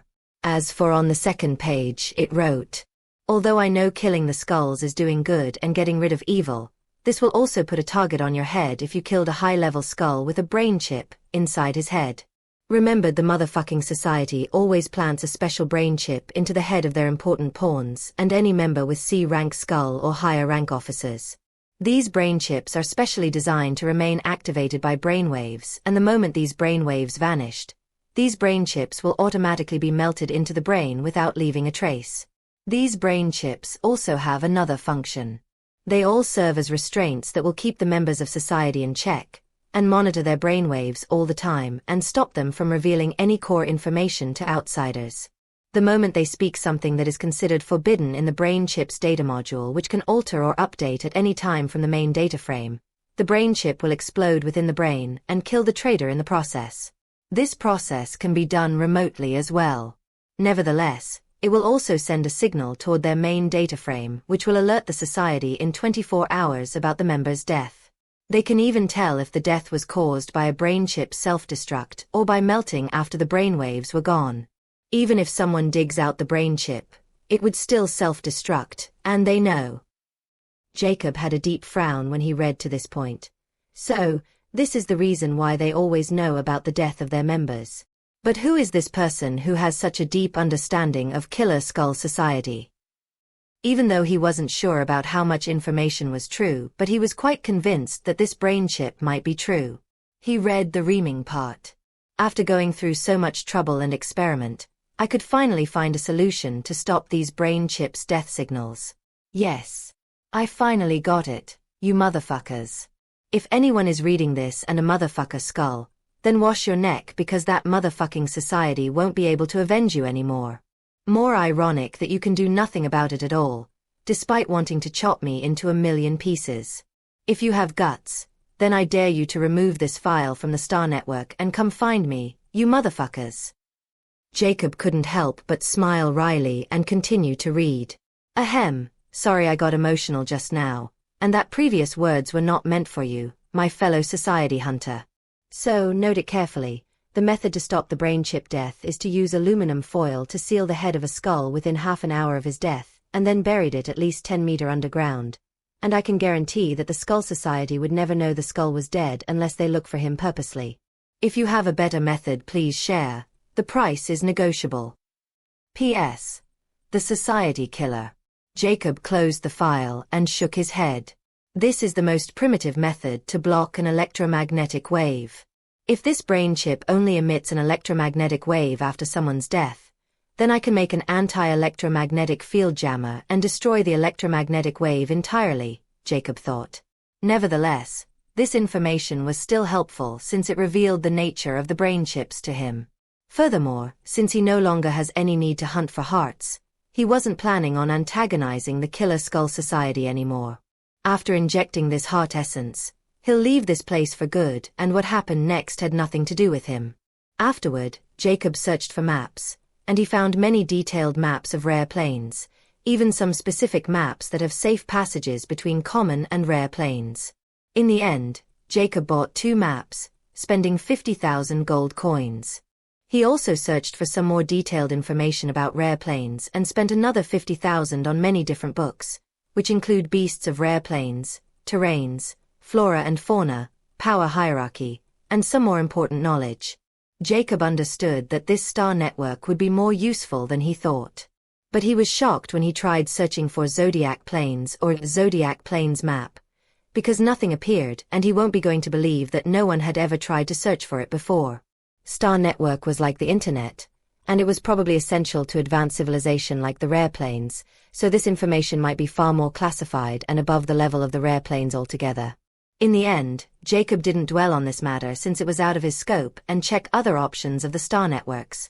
But suddenly, a notification popped up, which startled Jacob. Important Grace 34 wanted to add you as a friend. Accept/cancel. Jacob's eyes narrowed. He had already learned about how the friend function works on the Star Watch. The profiles serve as a contract, and you could search for anyone's profile as long as you have their username on the friend search function.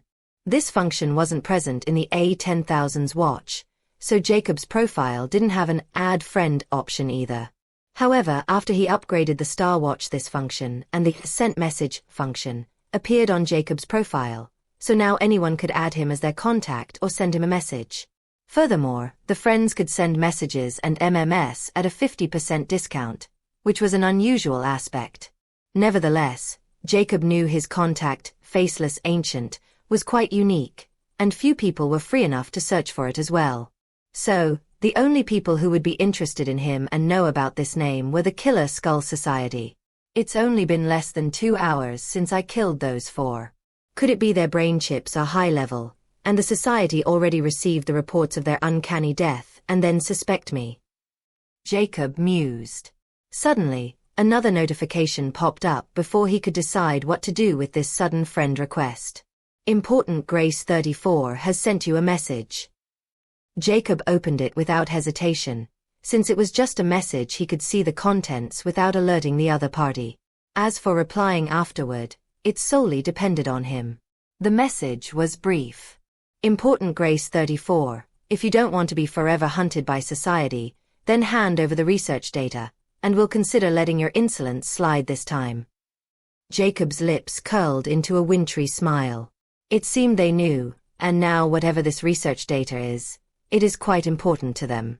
Their high-level members probably won't make it here in time, and the lower-level members in common planes will only be sending themselves to death if they came after me. So, they chose a soft approach. But if they think I'm gullible, then they're still underestimating me. Another message appeared. Important Grace 34, we'll even compensate you with 100 million gold coins, and the price is negotiable. Jacob sneered as he typed a message.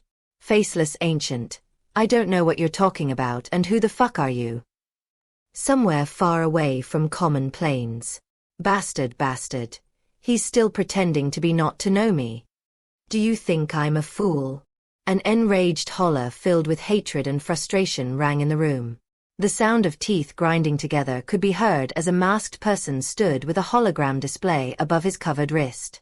There was a message box that had a chat open with Faceless Ancient. This mysterious person was Important Grace 34. A few minutes ago, Important Grace 34 received the grave news that all the A-rank skulls sent to oversee the cannibal plan were dead, and he nearly vomited blood in anger. Because it was too sudden, this had thrown their entire plan into shambles, and whoever killed those members was clearly much stronger than them. So, sending lower-level skulls after him would be a waste. As for who killed them all, he naturally thought of the only person who could have done so, but it was nearly impossible. Nevertheless, he tried to search for the person on the Star Network, since it was the only clue they had. But when he saw a message option appearing on Faceless Ancient's profile, which clearly wasn't there before, Important Grace 34 instantly knew it was definitely this bastard who did it. Chapter 151. I'm done playing with your rules.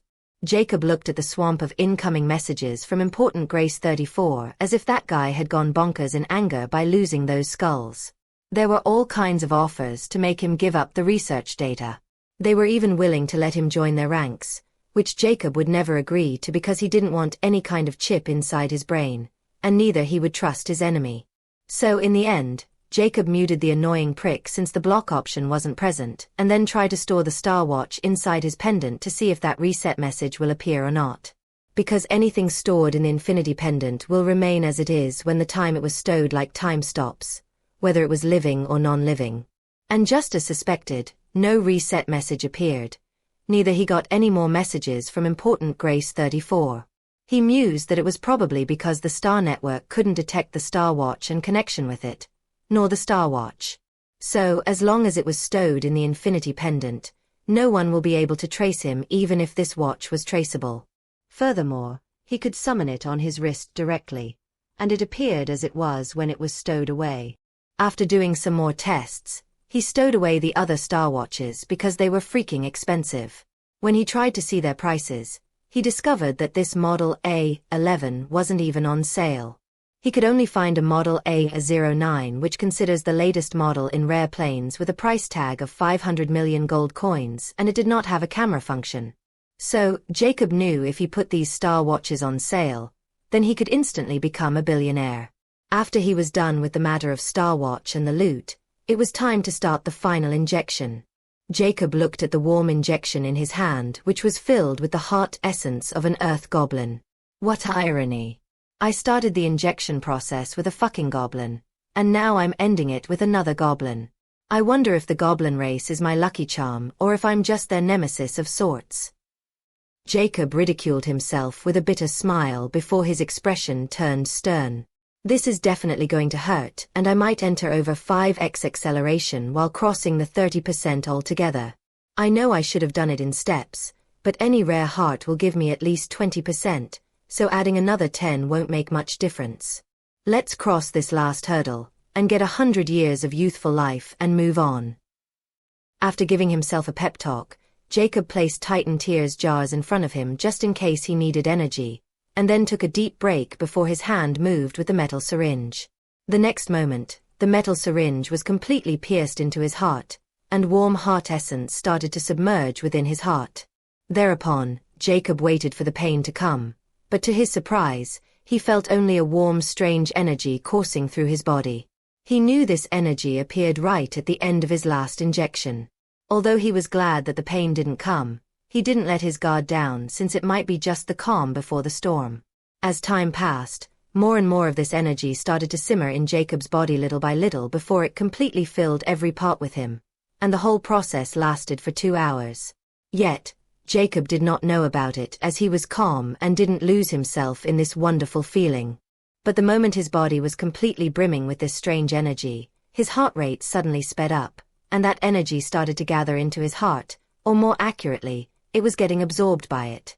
If someone cut open Jacob's chest, they would be shocked because at this moment a pitch-black haze was surrounding Jacob's heart as it beat wildly. Furthermore, the infinity-cursed mark within Jacob's heart was glowing darkly, as all that dark haze was getting absorbed by it. Not only that, but as the haze was getting absorbed, the infinity-cursed mark's exterior was expanding while the symbol remained of the same size. For the first time, Jacob felt the condition of his heart, as he could feel something gently gripping and engulfing it. As a result, Jacob didn't feel any pain but emptiness, as if something was stripping away from him slowly. Although he didn't know what it was, he could tell it was something essential, something that was part of his very being. However, within this feeling of emptiness and loss, there was also something that was slowly being born. At this moment, Jacob lost the concept of time and his surrounding. He was completely submerged in that strange emptiness. Right at this moment. Why do you seek immortality? You'll be alone. Empty. Despite. Hated villain. Give up. Give up. Stop. Stop. Turn. Around. Stop. Now. Stop. A faint voice started to ring into Jacob's mind like an alarming bell. Come join me, come. You, promise, promise. All of a sudden, Jacob's body started to flutter before dark blood gushed out from his orifices. Despite this ghastly scene, Jacob was completely expressionless as his eyes were completely closed like he was unconscious. At this moment, the dark infinity pendant on his neck suddenly glowed in the dark sheen before the white infinity symbol in the black ring started rotating while emitting a faint white glow. Immortaka's perplexed voice rang at this moment. Old dog? Don't even think about it. The next moment, the snake's eyes of the infinity pendant lit up before the white sheen from the spinning infinity symbol suddenly engulfed Jacob. As a result, the dark blood and his oscillations stopped, and he seemed stable again. Immortaka's eerily guffawed rang in the cave, but it was filled with rage and hatred. Damn. This time I'm not going to sleep ever. I'm done playing with your rules. Ha ha ha ha ha. Rumbled. A deafening thunderclap suddenly rang outside the cave at this moment. However, Immortaka eerily laughs and never stopped. In contrast, it became even more exasperating. A day and night passed by before Jacob's eyelids trembled slightly as he opened, his amber eyes gleaming in a golden hue. He suddenly frowned when he saw a faint white mist in the cave and a distinctive refreshing scent in the air. What happened? Did I fall asleep just now? Jacob's eyes shone in confusion since he clearly remembered being in the middle of absorbing heart essence, and everything else was a blur before he just opened his eyes. He clearly did not know what had transpired when his mind was in an unconscious state. Nevertheless, Jacob paid little attention to it since there were more pressing matters at hand. Did I succeed? Jacob looked at his body, and his eyes went wide suddenly because he was butt naked. Not only that, but his bony body was now filled with carved muscles, and his pale white skin was glossy. What the hell happened? Jacob was completely bewildered because he was wearing his black clothes made with tiger bull's hide, but now they were completely gone, and he looked like he took a beauty bath. However, he was even more baffled when he saw the jars will tighten tiers were completely empty, as well as the 4 meat skewers. Only the equipment and the cold stone stove with wood ashes remained in the cave. Jacob was completely spooked for a moment before finally noticing, "I'm not feeling any hunger." He then again looked at his muscular toned body and then at the empty stove and jars, and a strange possibility surfaced in his mind. Could it be all those things got absorbed into my body somehow when I was asleep? Is this some kind of special effect of reaching 100%? Heck, did I even reach 100%? How much time has passed? Jacob then stood up and found his eye level had increased by 3 or 4 inches, and the surrounding colors seemed brighter and more precise. He could also feel just how powerful he had gotten as he clenched his fists, making cracking sounds. But he did not know just how much power he had gotten. Jacob then donned the full-body black armor he looted. This armor was quite comfortable and was made with a flexible material that completely fit him. After getting dressed, Jacob finally opened the cavern's mouth, and the bright sun greeted him, which made his eyes narrow. I clearly remembered when I started the process and closed the cave mouth. It was evening. Don't tell me I slept for over 12 hours or even more. Only one way to find out. If it appears, then it means I was in that state for over 1 day, and if it did not, then this means it's only been less than a full day. Jacob's eyes turned sharp. Cursed Immortality. Chapter 152. Cursed Mark into Cursed Heart. Cursed Immortality.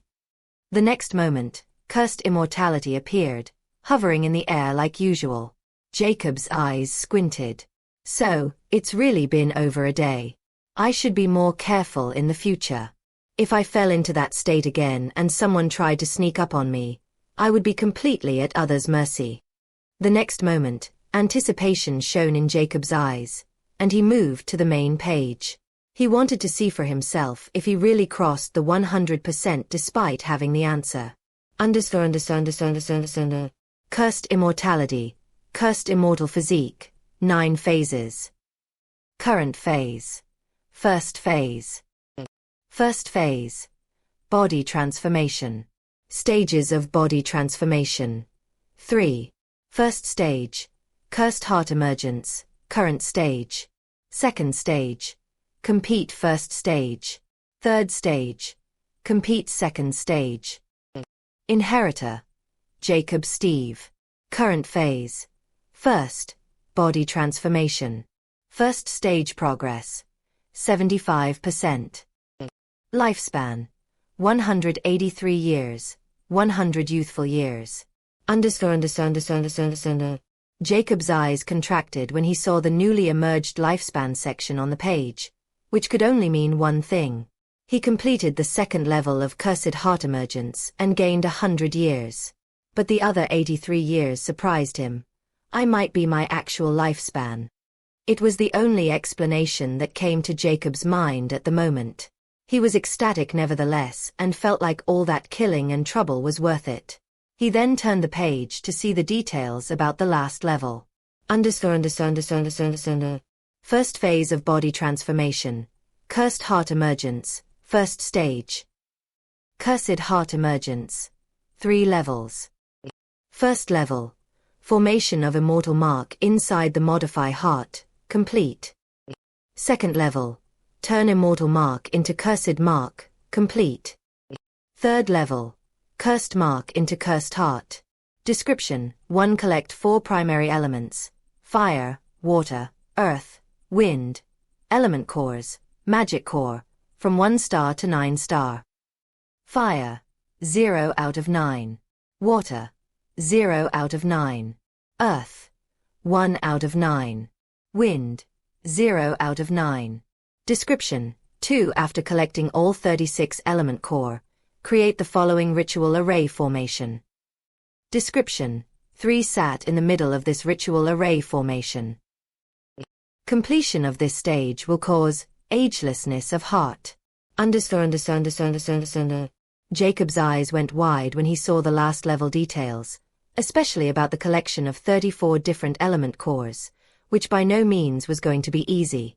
He experienced just how tricky someone with a 1-star Earth element core was, and he needed to collect up to 9 stars, which simply meant even scarier opponents.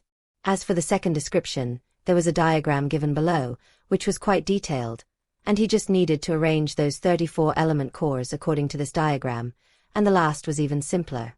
Nevertheless, Jacob still felt it would be even harder than collecting the heart's essence.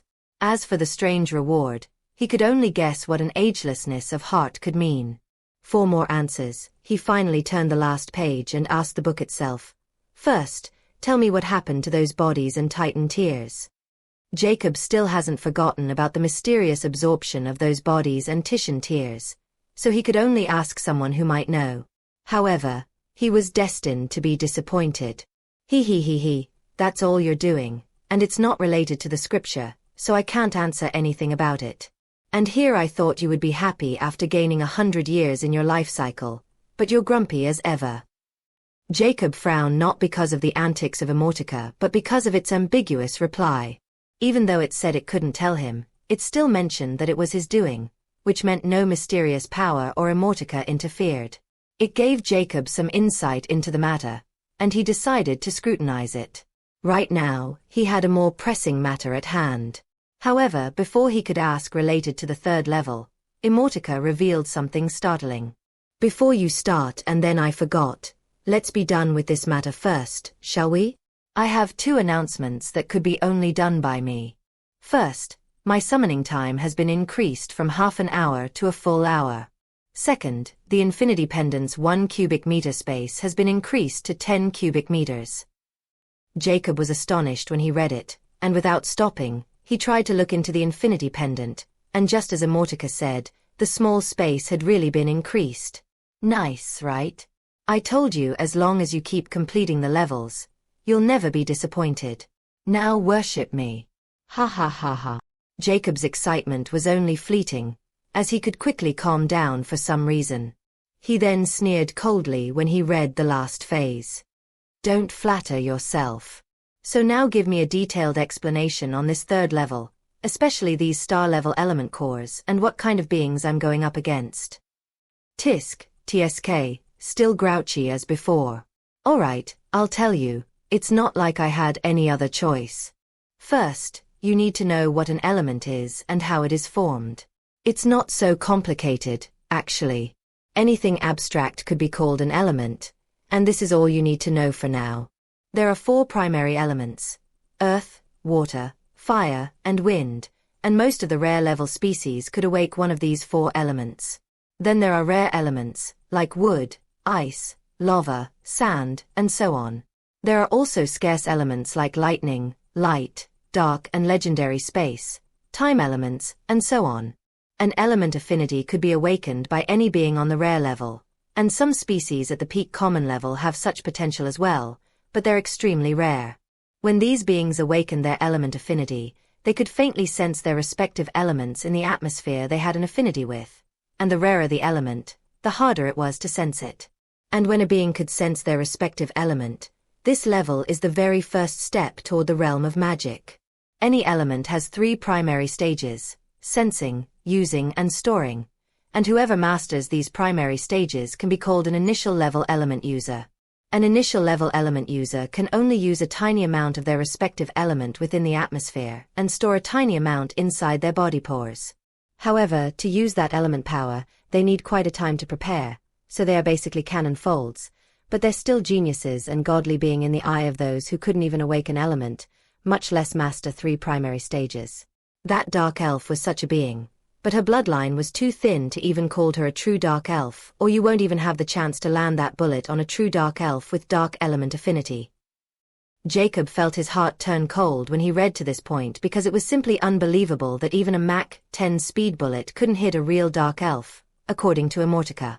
Anyhow, after the primary stages are the star stage, which has 9 star levels, and each level is divided into initial, intermediate, and advanced levels.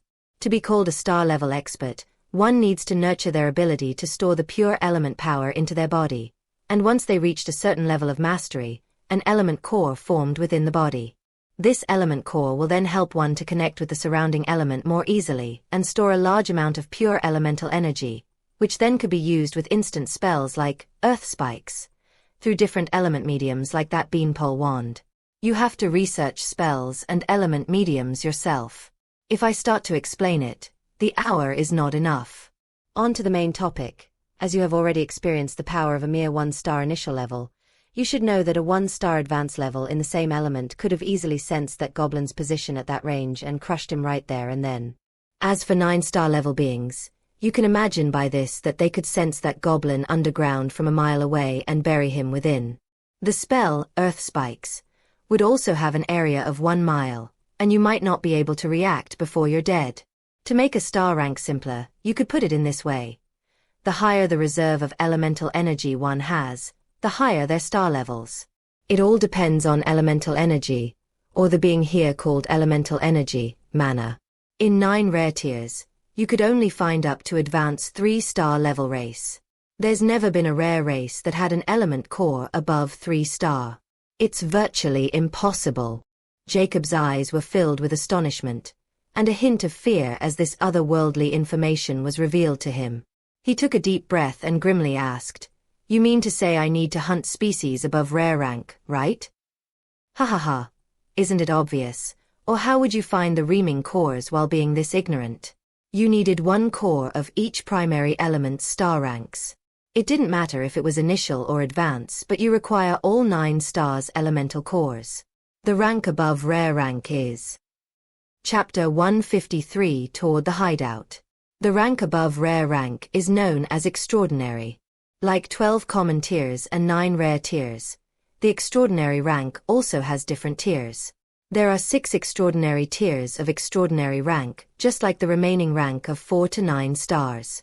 Any being that could form a 4-star core was known as an extraordinary, and these kinds of existence could crush any rare rank like bugs. This also ends the explanation on the element cores and their ranks. Jacob's brows were knit together after reading the information about the extraordinary rank. He then asked sternly, "Then can I fight against an extraordinary tier 1 species right now?" He, right now your body is as strong as a peak tier 8 rare expert, and not every rare tier has powerful bodies. Every species has its perks and weaknesses. Some might not even awake an element in their life but still have the prowess of rare tier 9, while some reach 3-star element core despite being a rare tier 1 species. However, to be called an extraordinary species, not only does one need a body as strong as a peak rare tier 9, but an element core of 4-star rank as well. Without completing these conditions, no one could call an extraordinary. As for how strong a rare tier 9 body is, that friction killer bullet made with the basic grade Titan iron couldn't even cut a rare tier 9 skin despite its speed. It might only leave a scratch. Those 4 fellows you killed didn't even have a rare tier 2 body among them, so you could sly them like chickens. They were all at the very bottom of the rare rank. There is a more accurate way to measure physical strength, but you have to look for them yourself. I'm not a strength measuring machine after all, heh. Jacob cocked an eyebrow, but he still accepted this vague assessment, and he got some useful clues as well. Like he was physically as strong as a rare tier 8 species, while common grade Titan iron wasn't enough to kill someone with a rare tier 9 physique, but the speed was still fast enough. Then Jacob asked another important question which was about himself, and deep anticipation shone in Jacob's eyes. You said any being in rare rank can sense elements and create an element core, then this means I have that too. Of course you do. But I also mentioned that the rarer the element, the harder it was to sense it and cultivate it into an element core. Sensing the element is also the hardest part. As for your element, you're on your own. I'm just a book that could lead you to immortality, not toward the path of magic, so don't expect anything from me. Immortica wrote. Jacob merely grunted in exasperation at this. This much is enough. As long as I have the ability, I'll find a way. Then what about this agelessness of heart? What is this? It's exactly what it means by those words. Your heart will no longer age ever, and time has no longer effect on it. But don't even think for a second that the other part of your body will not age, or you'll become immortal with just an uniged heart. It's not everlasting. The moment the 100 years of youthful lifespan end, you'll start aging normally again except your heart, and it could have different consequences on your body. Immortica mockingly replied. Heh, I'm not that delusional. Since I have got everything I want to know for now, I'll be going if you had nothing to add. Jacob sneered. If it was another time, he would have closed the book after getting his answers before this book could annoy him. But today he has given it a chance to say its piece this time. It was Jacob's way of showing appreciation for the information. He, you're not ungrateful after all. So, I'll give a piece of information as a gift for completing the second level and keeping me entertained. Nurture that thrall of yours into a star-level being. Jacob squinted his eyes and inquired sternly. You mean Alice? But why? Although Immortica didn't name the person, he could easily guess who it was directed toward because right now the only thrall he had was Alice since Harrison was dead and he didn't have more, nor he required. This came as a surprise as well, because he was planning on leaving Alice without any prior notice. He no longer required her help anymore and was useless to him. But now he was thinking otherwise since Immortica's words couldn't be taken lightly. Ha, who knows what I said? I've already forgotten. Did you forget I'm bound by? Fuck off. Jacob instantly closed the book in exasperation before it could repeat the rules bullshit, which clearly wasn't applied to it at all, but it just won't admit. Nevertheless, Jacob no longer plans on leaving Alice behind anymore. He then picked up the things in the cave and stored them all in his newly upgraded infinity pendant. Before, the space was quite limited, so he always had to store small and important things, but now it was more than enough to store everything. He could even store a living person inside the pendant. The only things left in the cave were the equipment Jacob no longer needed. Suddenly, a large scanner appeared in Jacob's hand. He still hadn't forgotten about the marked location in this scanner. One location was in the Oriat Kingdom while the other was somewhere on the border river. So, Jacob was first planning on raiding this location before going to find Alice and then leaving this place. The second location would be in his way. Jacob also wore his mask and one of the capes of 4 skulls, which was made with a special material as well. He was now 6.5 feet tall, and when he tried running at full speed, he blurred, and then he was shocked because he covered 1 mile per second and nearly destroyed everything in his path. This speed. Jacob was shocked as he barely managed to stop himself. Furthermore, he noticed that his heart rate was still calm despite his absurd speed. It seemed there are more details that Immortica didn't mention a rare Tier 8 physique. Like my hearing is now spread into a mile radius, as well as my vision radius. I need to test and then should learn how to control my strength. It'll be easier to trick someone. Jacob thought with a devious smile on his lips. 3 days later. With a blur, Jacob appeared at the foot of a mountain in the Oriat Kingdom. If not for Jacob learning about his newly advanced body, he would have reached this place within half an hour at his full speed, but he was delayed by 3 days. But Jacob has learned many things about his new physique, as well as the huge energy consumption that came with it. Even though it was as bad as the hunger of his second level, but it was still not something Jacob could ignore. Furthermore, Jacob also discovered that he could control up to 2x acceleration at will. He can enter and exit at will without going through any trouble of meditating. Most of the time Jacob spent was on hunting for meat, and he started to miss Titan tears because they were more convenient when it came to energy restoration easily and quickly.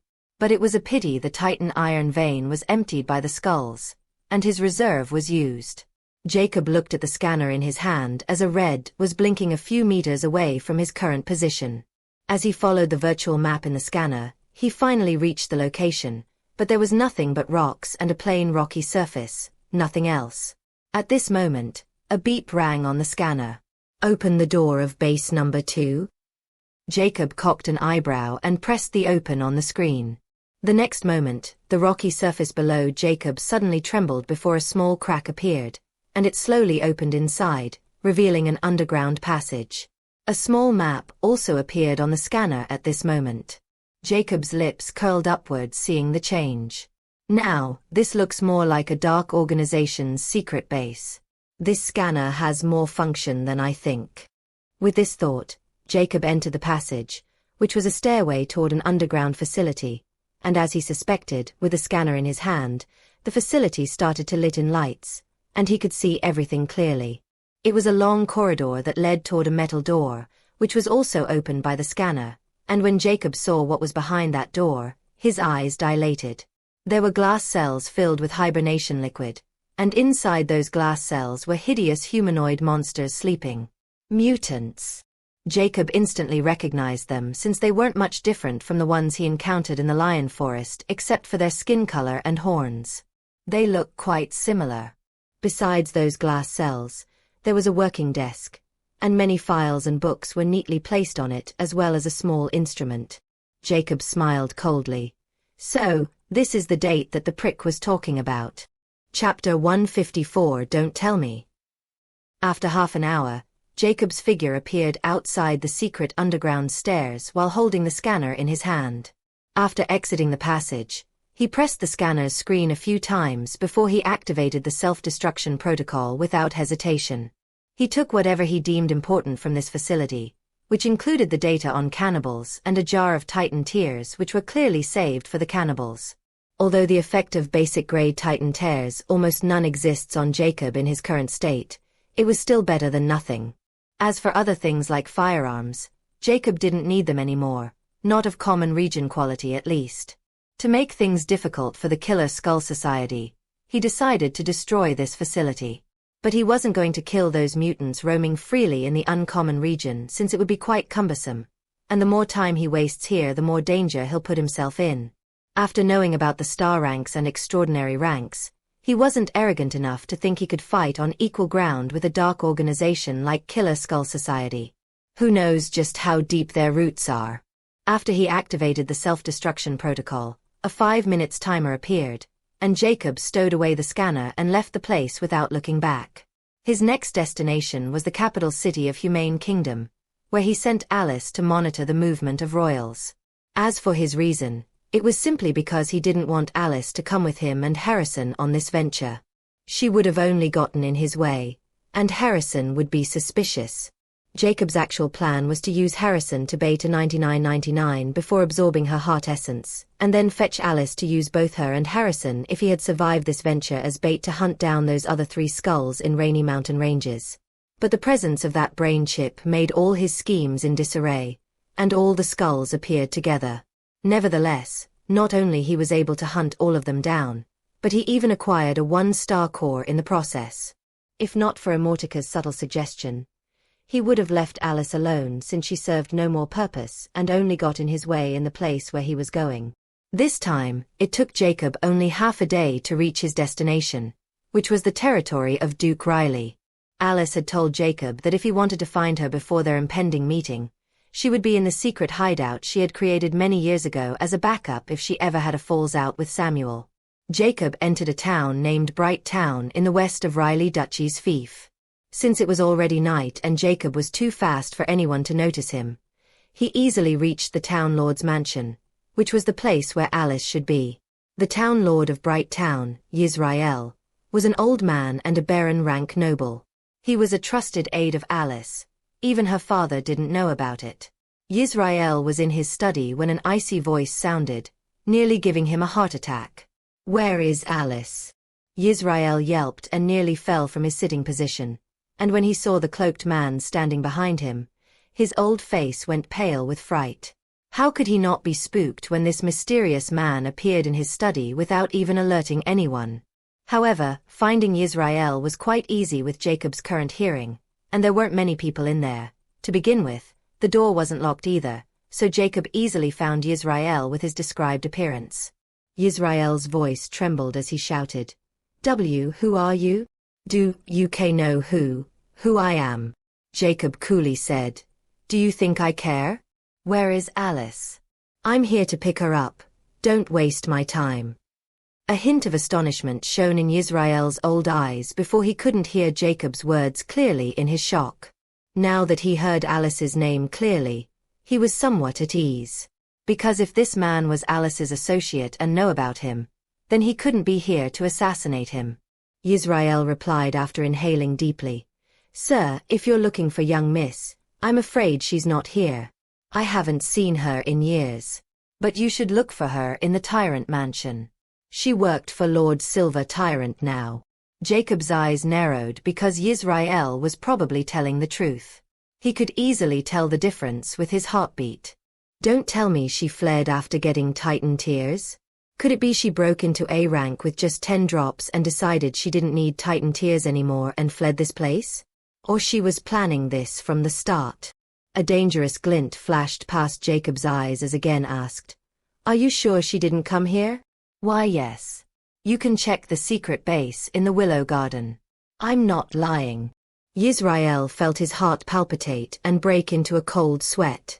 He didn't know why, but this person was giving him a feeling of death which he never felt from even a B-rank mercenary he met one time. Jacob still doesn't find any lying in Yisrael's voice, even under his faint killing intent, so his conjecture about Alice was probably true. Alice most likely had fled after she deemed there wasn't a need for her to have Titan tears. She might be planning this from the start, but she hid it too well, not like that idiot Harrison. I should have given her the black potion instead of the Titan tears like Harrison's as well.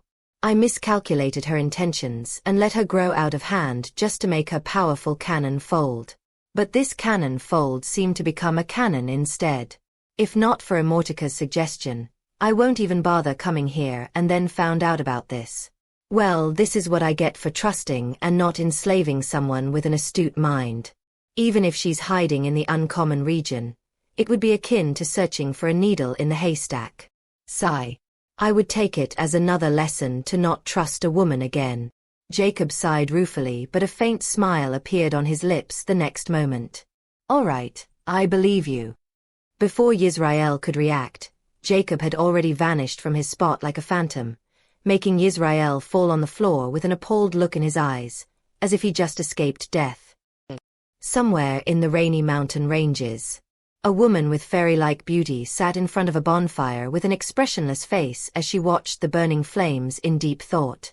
It was none other than Alice, who was heading toward the border river to cross into the rare region after she fled the uncommon region. She didn't have an accurate map, so she was still far away from the border river, but not lost, either. She had long planned to flee the uncommon region after she got Titan tears from Jacob's hand. Her reasons were simple. First, after she saw those humanoid monsters wreaking havoc in the Oriat Kingdom, she knew something was amiss with the uncommon region. Furthermore, the presence of Jacob and other people like him was enough proof that people like her were mere cannon folds and ants in their eyes. Second, she would never accept subjugation and wanted to be one who subjugates others. She knew Jacob was using her, and once she served her purpose, he might discard her despite showing consideration toward her. She never believed for a second that just because of their physical intimacy, Jacob would consider her anything but equal. As long as she didn't have power equivalent to Jacob, he would never think of her as an equal, and she would always be a tramp in his eyes. So, she decided to make an escape while she had the chance. She knew the people behind those monsters and Jacob might be scheming against each other, and she would be the first one to die at that time. Alice had already made preparation before she reported the situation of the Oriat Kingdom to Jacob. If he sent her on another such mission or somewhere else, she would have escaped no matter what. Her entire plan would have been destroyed if Jacob hadn't sent her on another mission. But the temptation of Titan tears was too great for her to take such a risk. In the end, her gamble paid off. Although, she was still some distance away from being an A rank despite consuming those 10 drops of Titan tears, but she was not far away. She was confident in crossing the uncommon region and border river, which was a dream of hers. However, even after she escaped Jacob's clutches and a new adventure awaits here in the rare region, she felt empty for some reason while being all alone in this vast wilderness. She always thought about her time with Jacob and how he appeared in her life like a storm. Suddenly Alice's cherry lips curled upward into a mesmerizing smile as she mumbled coldly, "Next time, I'll subjugate you, Jacob Steve, just you wait." Chapter 155 Black Ship. After getting disappointed in the humane kingdom, Jacob didn't stay for long and left toward the border river.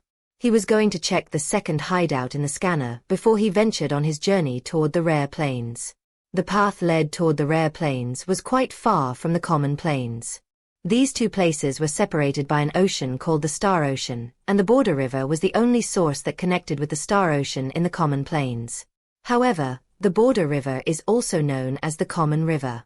It was also quite huge as it runs all over the common plains, and finding a correct pathway that directly led toward the Star Ocean was easier said than done. The Common River not only connected with the Star Ocean but also led to the rarer region and even epic region if someone was daring enough to start that voyage. However, without a map, one would only be wasting time and might even end up back where they started. But just the boats needed to travel in the Common River and enter the higher region were quite hard to make, much less a boat that could travel in the Star Ocean, which was filled with beasts. Not only does one needed resources, but also subsequent strength to travel toward higher regions, much less crossing the Star Ocean. That's why Jacob was hoping to find these skulls' means of transport, which was probably quite fast since they could cover years of distance in months. After he saw the map and some details on the star network about the Star Ocean, he knew just how difficult and dangerous it was to travel in the Star Ocean, especially crossing two plains. Because there was a strange grey fog between the border of two plains which the natives called the despair fog. This fog wasn't poisonous, but it affects others' sixth senses. And the strange thing about it was the stronger a person is, the greater this fog will affect their senses. Navigating in the despair fog was almost impossible without special equipment. It spreads over miles, and there was no way around it if someone wanted to cross the boundary between plains. That was also the reason very seldom someone tried to enter the common plains. It simply wasn't worth it. As for the common plains, they were even more miserable since it was most difficult for them to cross into the rare plains. When Jacob got all this information and the map, he was quite worried about how he would be going to cross to the other side. It was then that he thought about how these skulls were to keep coming here without any problem. So, all he had to do was to find their means of transport, which should be in the uncommon region, because they should have come straight here without making any stop. But if he didn't find any means to transport in this hideout as well, then he would have no choice but to go toward the epic region first and build a ship himself. Or he could just wait around the common rive until the reinforcement of the Killer Skull Society arrives, and then snatch their means of transport. It would naturally make the Killer Skull Society's leader hate him to the core, but he knew this time there might not be just a one star being present, they might even send an extraordinary, so wasn't willing to take this risk. Nevertheless, Jacob was quite confident in this second hideout, which was close to the common river. Following the safe and short route, it took Jacob a mere week to cross the rainy mountain ranges this time, and if he didn't need to stop occasionally, the time would have been much shorter. Afterward, Jacob just needed to follow the scanner's direction, which was a few miles away from the dark city and deep within the forest. Jacob finally stopped in the middle of nowhere. This place was surrounded by trees like any other part of the forest.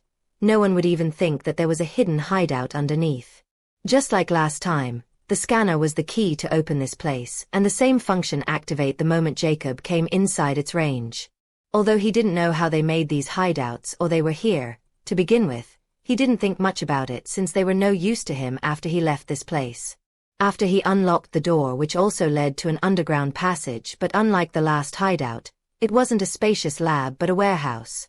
When the light was up, Jacob was astonished when he saw high-tech firearms, gears, scopes, and cold weapons. There were even those red liquid explosives as well as a blue-color one. Half of the warehouse was filled with weapons, and on the other side was something that made Jacob's smile widen. There was a small black ship without sails. Jacob couldn't help but exclaimed, "Jackpot!" He quickly approached the black ship, which didn't have any sails. It looked completely ordinary. The interior of this ship was also quite plain. There was a large ship cabin separated into 2 floors. Jacob headed toward the upper floor, which was clearly the control room of this ship, and when he saw a large screen and a black screen panel below the screen, he knew this wasn't a typical ship. Curious, he tried to turn the black screen panel below the large screen, and the moment he touched it, the panel lit up before a string of words appeared. Star Watch Sirius above A-10 model required to activate black ship AEER 9322. Jacob cocked an eyebrow. So, even if someone found this hideout and this ship, they won't be able to use it without a high-tech Star Watch. It also means this ship is not ordinary. The next moment, a black Star Watch appeared on Jacob's wrist, and the promotion changed on the panel. Star Watch Model A11 has been detected. Connecting with Star Watch. Jacob's Star Watch also lit up as a promotion appeared that this ship was trying to connect with it, and after he gave the confirmation, the panel suddenly changed, and many functions appeared. A new black color ship icon also appeared on his watch. Jacob first saw there was a power meter on the side, which was still 75% filled. Then there was the control panel, but what drew Jacob's attention was the map of routes. When he activated it, the big screen above was also activated, and an already installed map with a route appeared. Jacob's eyes narrowed when he saw the route of this map, and quickly opened the map he was given by A9999. After studying it carefully, they're the same. Jacob's eyes went cold. From the start, he suspected that these map routes were probably wrong, but he never thought they were not wrong but trap. If he had followed this mapped route, he would have bumped into a 995's party, and it would be game over for him. Jacob then sneered, and after searching in the map menu of the black ship, he found the option to reinstall a new map and route.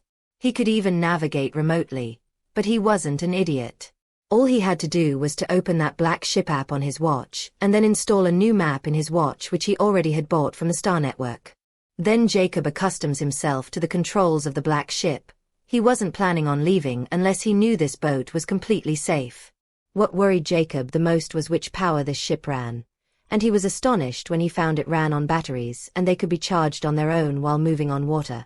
It made Jacob again re-evaluate the foundation of Killer Skull Society, and his urge to leave became even more hurried. It took him half an hour to master everything on the black ship, and now he just needed to take it into the water, and he would be ready to sail. Jacob also doesn't forget about all those weapons and equipment in the warehouse. He changed into a new black gear and changed every weapon he deemed useless with the new ones and stored them into his pendant, while the ones with less use to him were loaded all in the ship, which had more than enough space. They were probably shipped here in the same way as well. When Jacob was done emptying the warehouse, he tried picking up the black ship, which was probably over 200 tons, and he succeeded. Jacob again has a deeper understanding of his strength and just how scary a rare Tier 8 physical strength was. Thereupon, Jacob put the black ship inside the raging common river, but the water current didn't affect it at all since it had already been activated. Jacob was content with this ship, and without any hesitation, he embarked on it. He looked at the uncommon region with a reminiscent look and mumbled with a faint smile, "Live life with no excuses, travel with no regret." End of first volume. A Delightful Curse. Chapter 156. Arrival of. Months after Jacob's departure. Dark clouds covered the bright sky, and rain was pouring down in the rainy mountain ranges. A typical day in the rainy mountain ranges. Tap, tap, tap. At this moment, a slim figure wearing a tight black outfit and cape stepped out of the deep forest and looked at the sizable raging river a few hundred meters away with its emerald eyes filled with ecstasy and glee. "I finally made it to the famous border river between uncommon and rare regions, and alone at that." A melodious voice rang behind the cape, filled with elation. This person was none other than Alice, who had finally crossed the rainy mountain ranges and reached the border river. "How should I cross this river, though? The water flow is too strong for me. Should I wait for the rain to stop, and this water flow might slow down, or there's another way?" Alice mused as she looked at the raging river. However, before she could investigate further, "A native.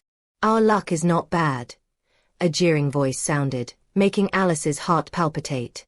But before she could even react, a cloaked person appeared in front of her like a phantom, and she felt an appalling strange pressure on her and couldn't move from her place at all. Furthermore, when she saw the size of this person, she felt despair. This person was over 5 meters tall, giving the feeling of a mountain. The pressure coming from this giant was so massive that she couldn't even breathe properly. Thereafter, more cloaked figures started to appear around her, which made the air suffocate to the extreme as all of them were emitting horrendous pressures. As a result, Alice fell on her knees while panting heavily for air, as if she was choking. "All right, number 42 and others, stopped throwing your mana pressure on him, or we won't even have the chance to ask anything before you killed him." A powerful voice rang, filled with authority. "Tisk, tisk, and here I thought we caught that troublemaker escaping. It's just an ant." A disdainful voice chuckled.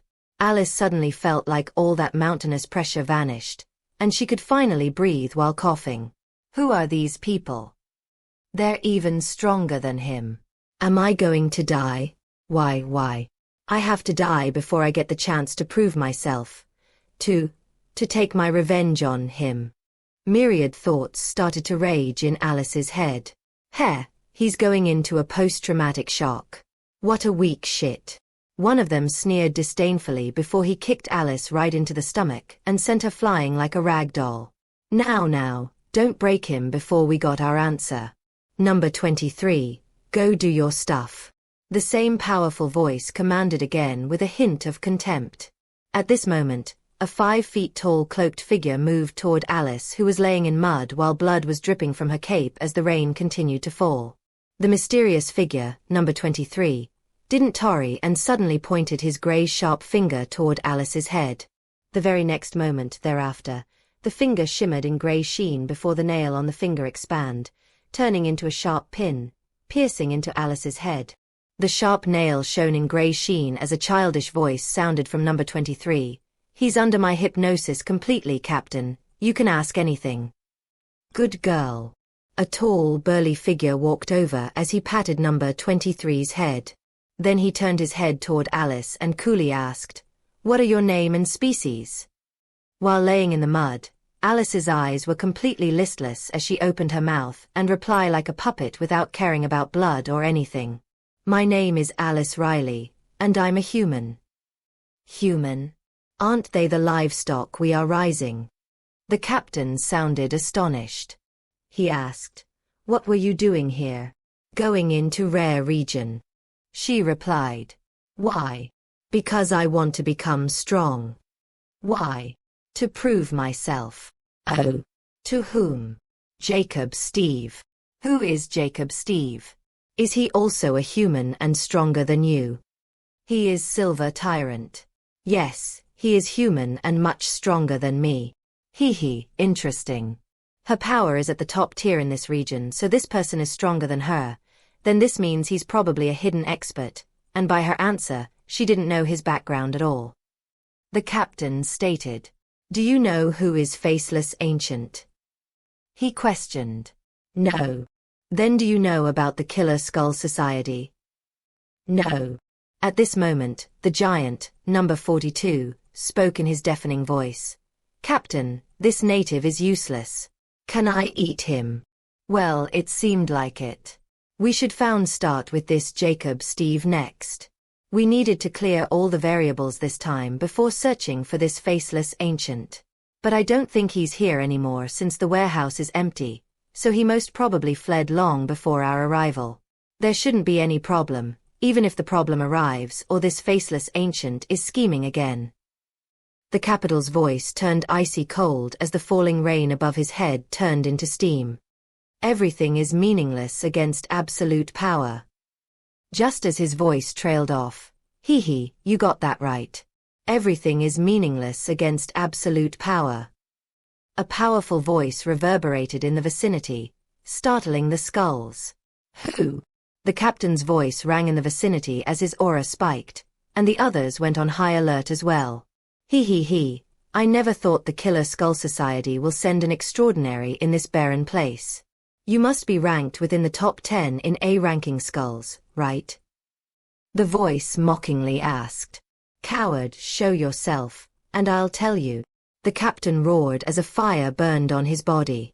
Ha ha ha ha. I know you. You are Skull number 07, the Fire Fiend, who massacred 8 cities and had a 10 billion bounty on your head. Not bad, not bad. You guys are really up to no good here. But it's pity I couldn't claim your bounty or any of you as a matter of fact, since I can't leave any proof behind. Don't blink or you won't even know how you died. The voice warned as if it was going to act. Ha ha ha, what an arrogant coward. Let's see how you kill us.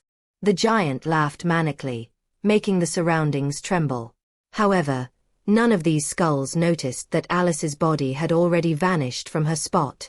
Every skull entered its battle stance while shimmering in a strange light. Ha ha ha, good, very good. Ignorance sure is bliss. The voice guffawed as if he was watching a clown show. Let me broaden your horizon before you all died. The voice turned icy at this moment. Spell, Ice Domain. Fire Fiend's crimson eyes suddenly widened when he heard the name, and he hollered at the top of his lungs. Run, you idiots, this person is Too late. The voice taunted.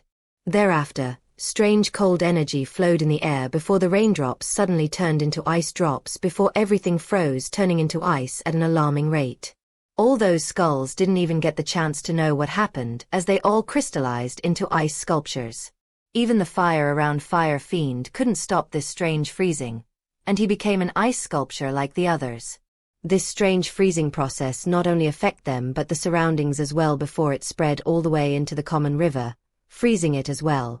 Over 2 miles of the area turned into an ice field before it stopped expanding, and it took only 10 seconds. The rain also started pouring normally at this moment. At this point, footsteps sounded on the other side of the ice field, and a few figures in long robes and masks appeared as they walked on the frozen surface of the common river. A person in the front was holding a white sword that looked like it was carved with crystal. This crystal sword was shimmering in a blue sheen at this moment. They all crossed the border river and approached those ice sculptures of the skulls. At this time, another figure wearing the same robes as these mysterious newcomers appeared. Still, this person was holding a body over its shoulder, which was none other than the unconscious Alice. The person holding the crystal sword's voice sounded. How's the girl? The other person replied. Fine, my lord. Good job. Heal her. She's a special one. I never thought we would find someone like her in this barren place. Our trip wasn't a complete waste. He chuckled happily. What about those skulls? It seemed they were really up to something here, or a person like Fire Fiend would never show up in this place. The person holding Alice questioned. It was a woman's voice. The person holding the sword coldly chuckled as he looked at those ice sculptures. They would be wonderful evidence to put all the blame on the Killer Skull Society. They could only blame themselves for targeting someone they shouldn't have. His voice turned stern at this moment. Heed my orders, start the migration, and be ready for the extermination. I want everything done in a month. Chapter 157, The Eastern Star Ocean of Rare Plains. Far away from the uncommon region, a black ship was floating on the calm surface of the water under the bright light of the sun. Surrounding this black ship was a vast body of blue ocean, and as far as eyes could see, there was nothing but water. Suddenly, ripples started to appear on the calm water's surface, as if something was coming out. Splash. A silhouette shoots out from the water before it landed on the black ship deck. This person was wearing a tight black diving suit and was 6.5 feet tall. His face was exposed as he was extremely handsome with pale white skin, sharp amber eyes, and a chiseled jawline. He had a masculine build like an athlete, and the most eye-catching thing about him was his long silver hair and sword-like silver eyebrows. Who could it be but Jacob? Jacob threw 3-feet-long fish with a long black horn on its head onto the deck as it was already killed by him. I might go sick eating this horn fish regularly. Just where the fuck is that despair mist? I should have reached there a month ago, but here I am still wandering in this place. I wonder if this map is even accurate or not. Jacob mumbled with a sharp look on his face. It had been over 10 months since he started his voyage toward the rare plains, but after he entered the Star Ocean and left the common plains, he just kept moving forward without knowing where he was. He just had a virtual map to navigate, and he had more than one, so it was impossible for all of them to be wrong. But for some reason, the famous despair mist didn't appear according to the map. So, Jacob became restless after an entire month passed, but he didn't dare to change the route on the black ship because this would reset the coordinates, afraid he might lost in this ocean. Not only he didn't encounter any vicious aquatic beasts on his journey, but he even had to hunt for food. However, according to the map and route he was on, he had already entered the eastern Star Ocean of the rare plains, and in a week, he would reach the shore of the rare plains. Even after searching the star network, he got the same result, and the map was completely accurate, so he guessed that the famous mist was just a hoax, or all those maps were. Either way, he knew going back wasn't an option, and he decided to wait for 2 weeks to see if he reached the shore or not. While on the common plains, he had already experienced and tested the accuracy of the black ship's autopilot and the map again and again, so he knew they were not with any issues. It had something to do with the Star Ocean, probably. If he really reached the rare plains without encountering the famous despair mist, then he would consider himself lucky and move on. But if he was lost or there was something wrong with the navigation function, then all he could do was get ready for the worse. Anyhow, in these past months, Jacob wasn't just idle. He continued to increase his knowledge about the rare plains and anything that could interest him in the star network. Furthermore, he had more refined control over his strength as well. He could even hunt this horned fish, which was a common Tier 12 species now, and inside the water at that. Jacob discovered that for some reason, he could move in the water like an agile fish, and as he stayed in the water, his speed would increase. He mused that it might have something to do with water meditation, which he hadn't practiced since he left the Tyrant Mansion, and he won't even think of trying it in this deep ocean unless he wanted to commit suicide. When Jacob was about to gut the horned fish, he suddenly turned around, and his eyes widened slightly because he saw a silhouette, a few miles away from the black ship, moving in his direction. There shouldn't be any ship in this barren part of Star Ocean which leads toward the common plains, or they're going in the common plains. Well, they could be from the common plains for all I know. I have no confirmation except that map that I'm on the rare plains. Let's see if they're coming my way and friendly. Jacob thought before he headed back to gear up. He won't take chances within the Star Sea. This black ship was even more precious, so the moment he senses hostility from them and they were not as strong as him, he'll act with no hesitation. Soon, the silhouette became clearer as it was coming in the black ship's direction. Jacob stood on top of the cabin's roof, dressed in black armor and a long jacket covering his equipment. He also wore his black mask and covered his silver hair with a hood. He squinted his eyes when he saw the ship headed his way. It was a medium-sized battle sail ship colored navy blue, and the sails were painted gray. When his eyes fell on the top where a black flag was swaying with 2 crossed golden swords emblem, a glint of astonishment shone in his eyes. Because he had seen that emblem in the books related to the rare plains. Unlike the common plains, which were separated by regions and many powers ruled different territories, the rare plains were completely different. The rare plains weren't completely conquered and explored.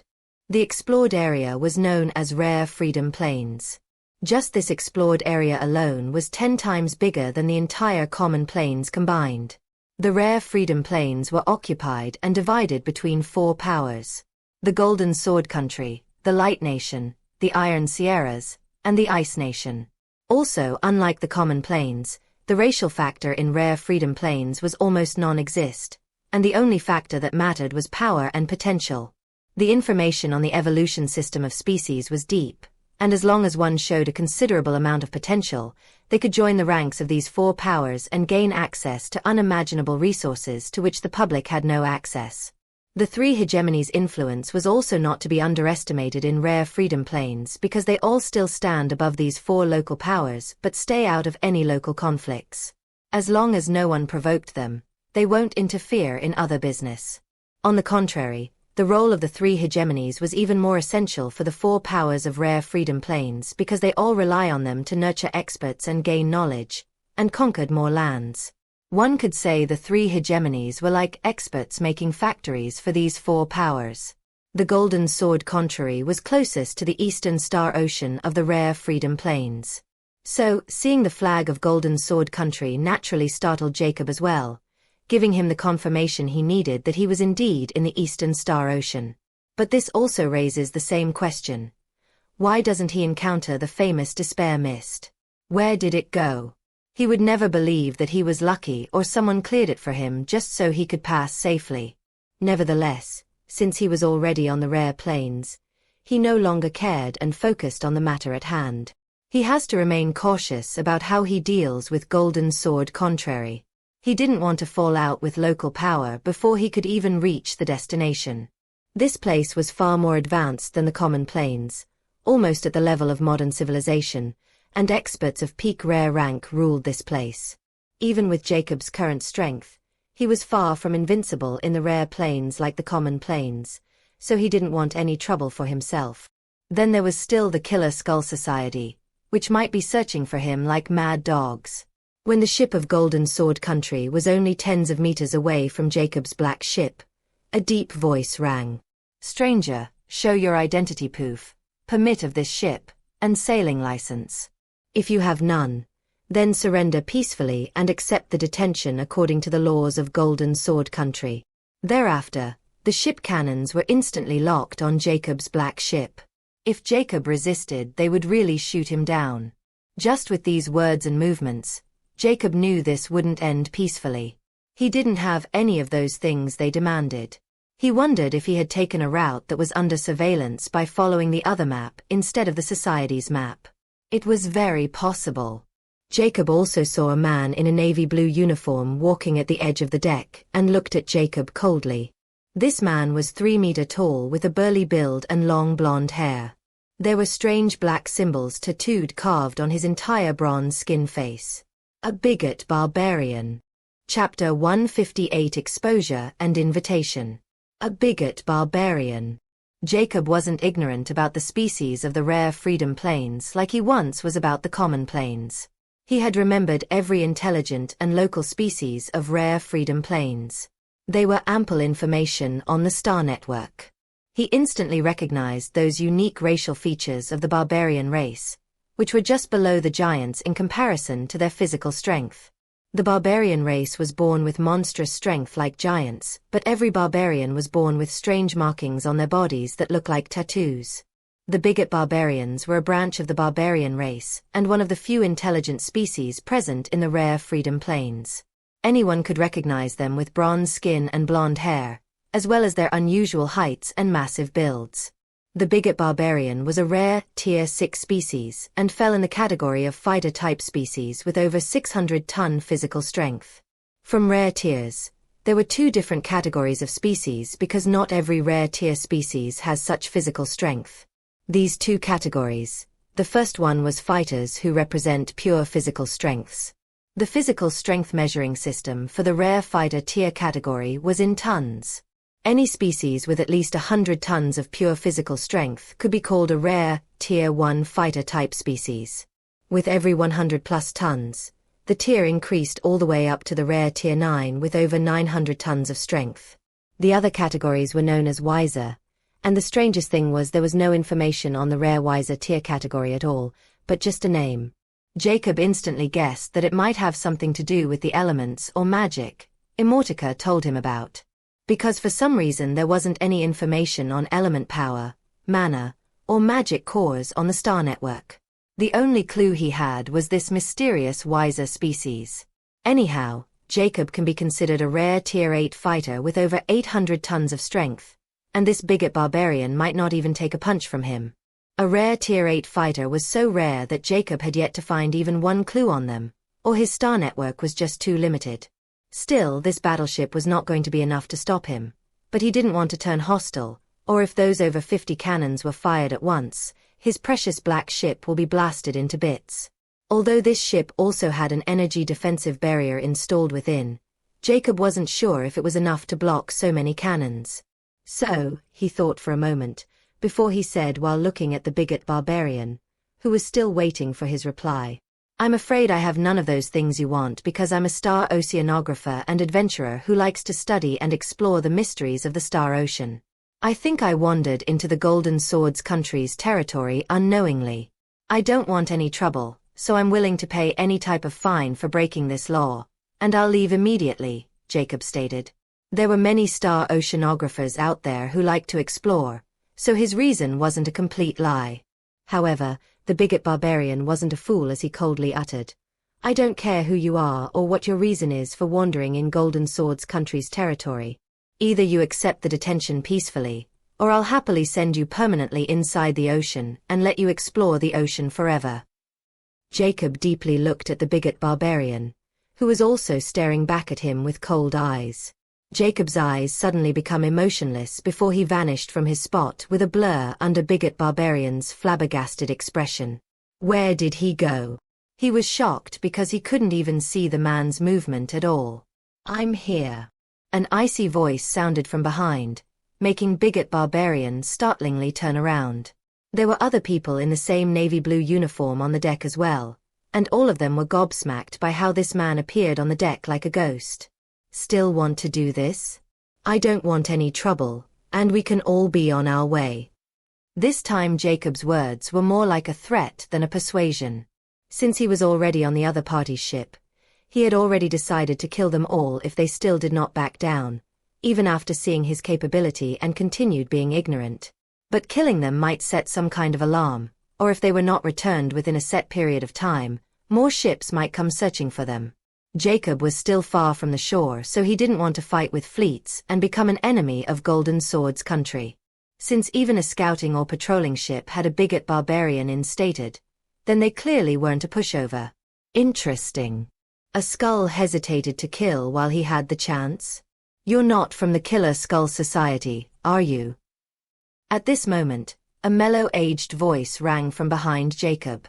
Jacob's expression turned serious when he heard this voice and looked back. He saw another bigot barbarian, but he was 3.4 meters tall and had a wizened face. His blue eyes were without any fear or agitation as he faced Jacob. On the contrary, he seemed glad. Jacob instantly felt amiss when he heard the work skull and the old bigot barbarian's smile. He didn't know why he said those words or why he wasn't afraid of him, but he sensed no hostility from him. So he decided to reply, "No, I'm not a skull if that's what you think." The old bigot barbarian smilingly replied, "Care to explain how that stolen black ship by the Killer Skull Society's Earthslayer came into your possession?" Jacob's heart turned cold when he heard a 995 Star Network's ID. They knew, but how? The old bigot barbarian's smile widened when he noticed some ripples in Jacob's cold eyes. He coolly said, "You're an ascetic expert, right? Why do you think that?"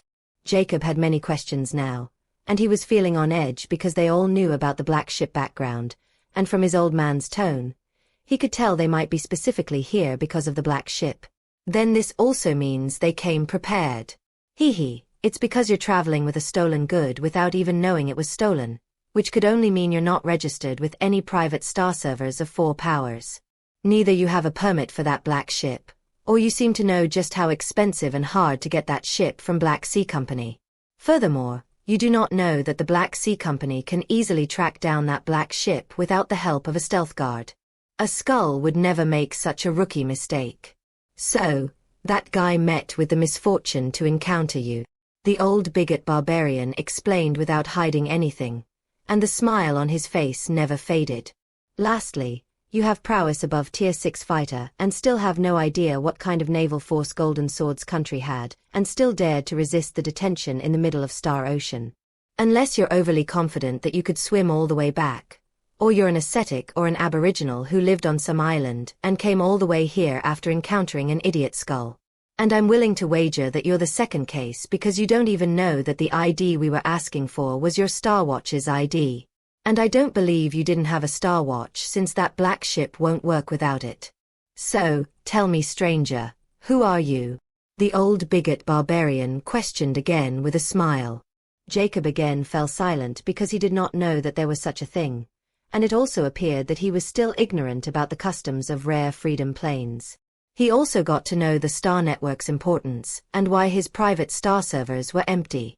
It might be where the true function of the Star Network lies. But right now, he had to find a way out of this mess because the other party seemed to be quite confident in handling him. The old bigot barbarian spoke again as his smile vanished. "Let me suggest something." "What might that be?" Jacob questioned, but was quite interested in this old bigot barbarian since he was so calm about the situation and almost told him every flaw he had. "As long as you show me your Star Network ID and your private star servers, if it is empty and you're really what I just said you are, I'll let you join the ranks of our Golden Swords country. We always welcome new experts like you and will not mistreat you. On the contrary, you'll get a huge reward for finding that missing black ship from the Black Sea Company as long as we told them that our personal found it and was just on his way to submit it. From then on, you'll be a member of Golden Swords country. What do you think?" The old bigot barbarian solemnly expressed. Chapter 159 Acceptance. Jacob was really astounded by the offer of old bigot barbarian, which was by no way just as trifled as it sounded. "May I ask why would you do that?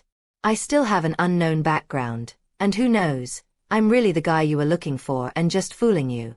Aren't you afraid of accepting a skull within your ranks?" Jacob questioned. The old bigot barbarian coolly replied, "That's why I want to see your Star Watch, because if you are a skull, then your Star Network ID would have the infamous Killer Skull Society's skull symbol badge within your personal profile, which could only be gained after you registered with their private server and you have the strength to enter their private server unless they're blind. Similarly, if you join any servers of 3 hegemonies, you'll have their symbol badges as well. These badges are like identity proof and could never be removed unless you could hack into the Star Network or get kicked out by the server owner. As for a skull leaving their private star server, it means a certain death. Now you understand why I want to see your Star Watch and why it is considered identity proof. Once you registered with our country database, you'll naturally get invited to our private star server, which will grant you the level 2 symbol badge of our country citizen as well." The old bigot barbarian explained patiently, "As for your other identity, as long as you're not an enemy of our country, then we don't care.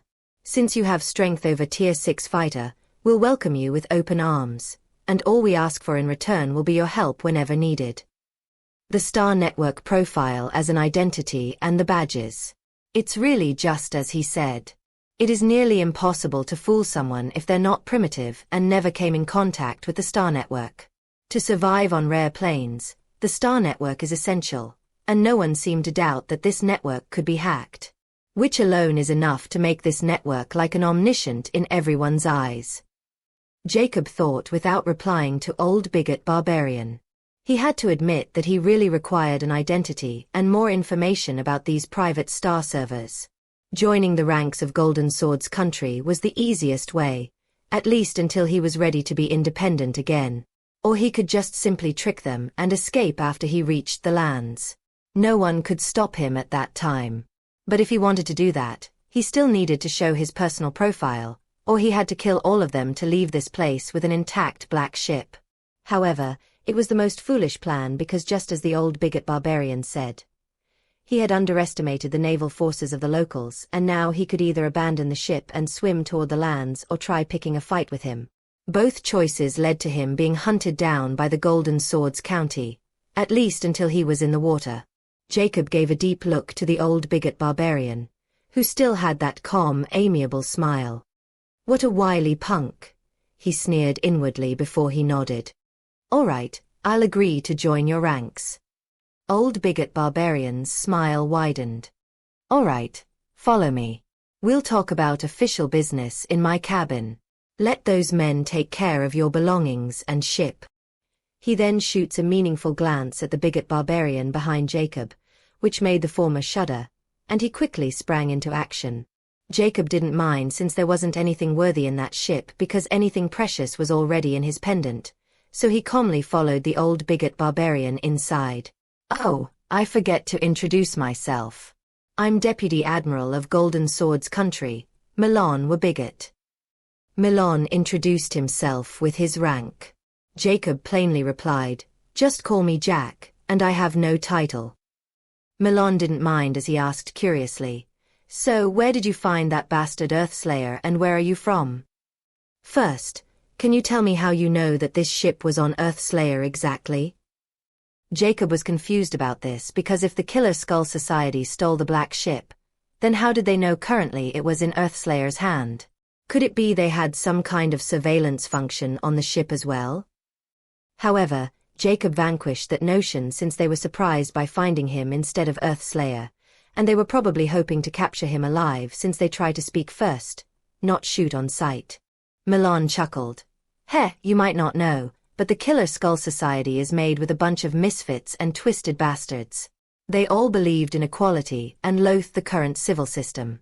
Yet their actions are completely different. They plunder, kill, rape, and destroyed cities for the sake of their foolish cause.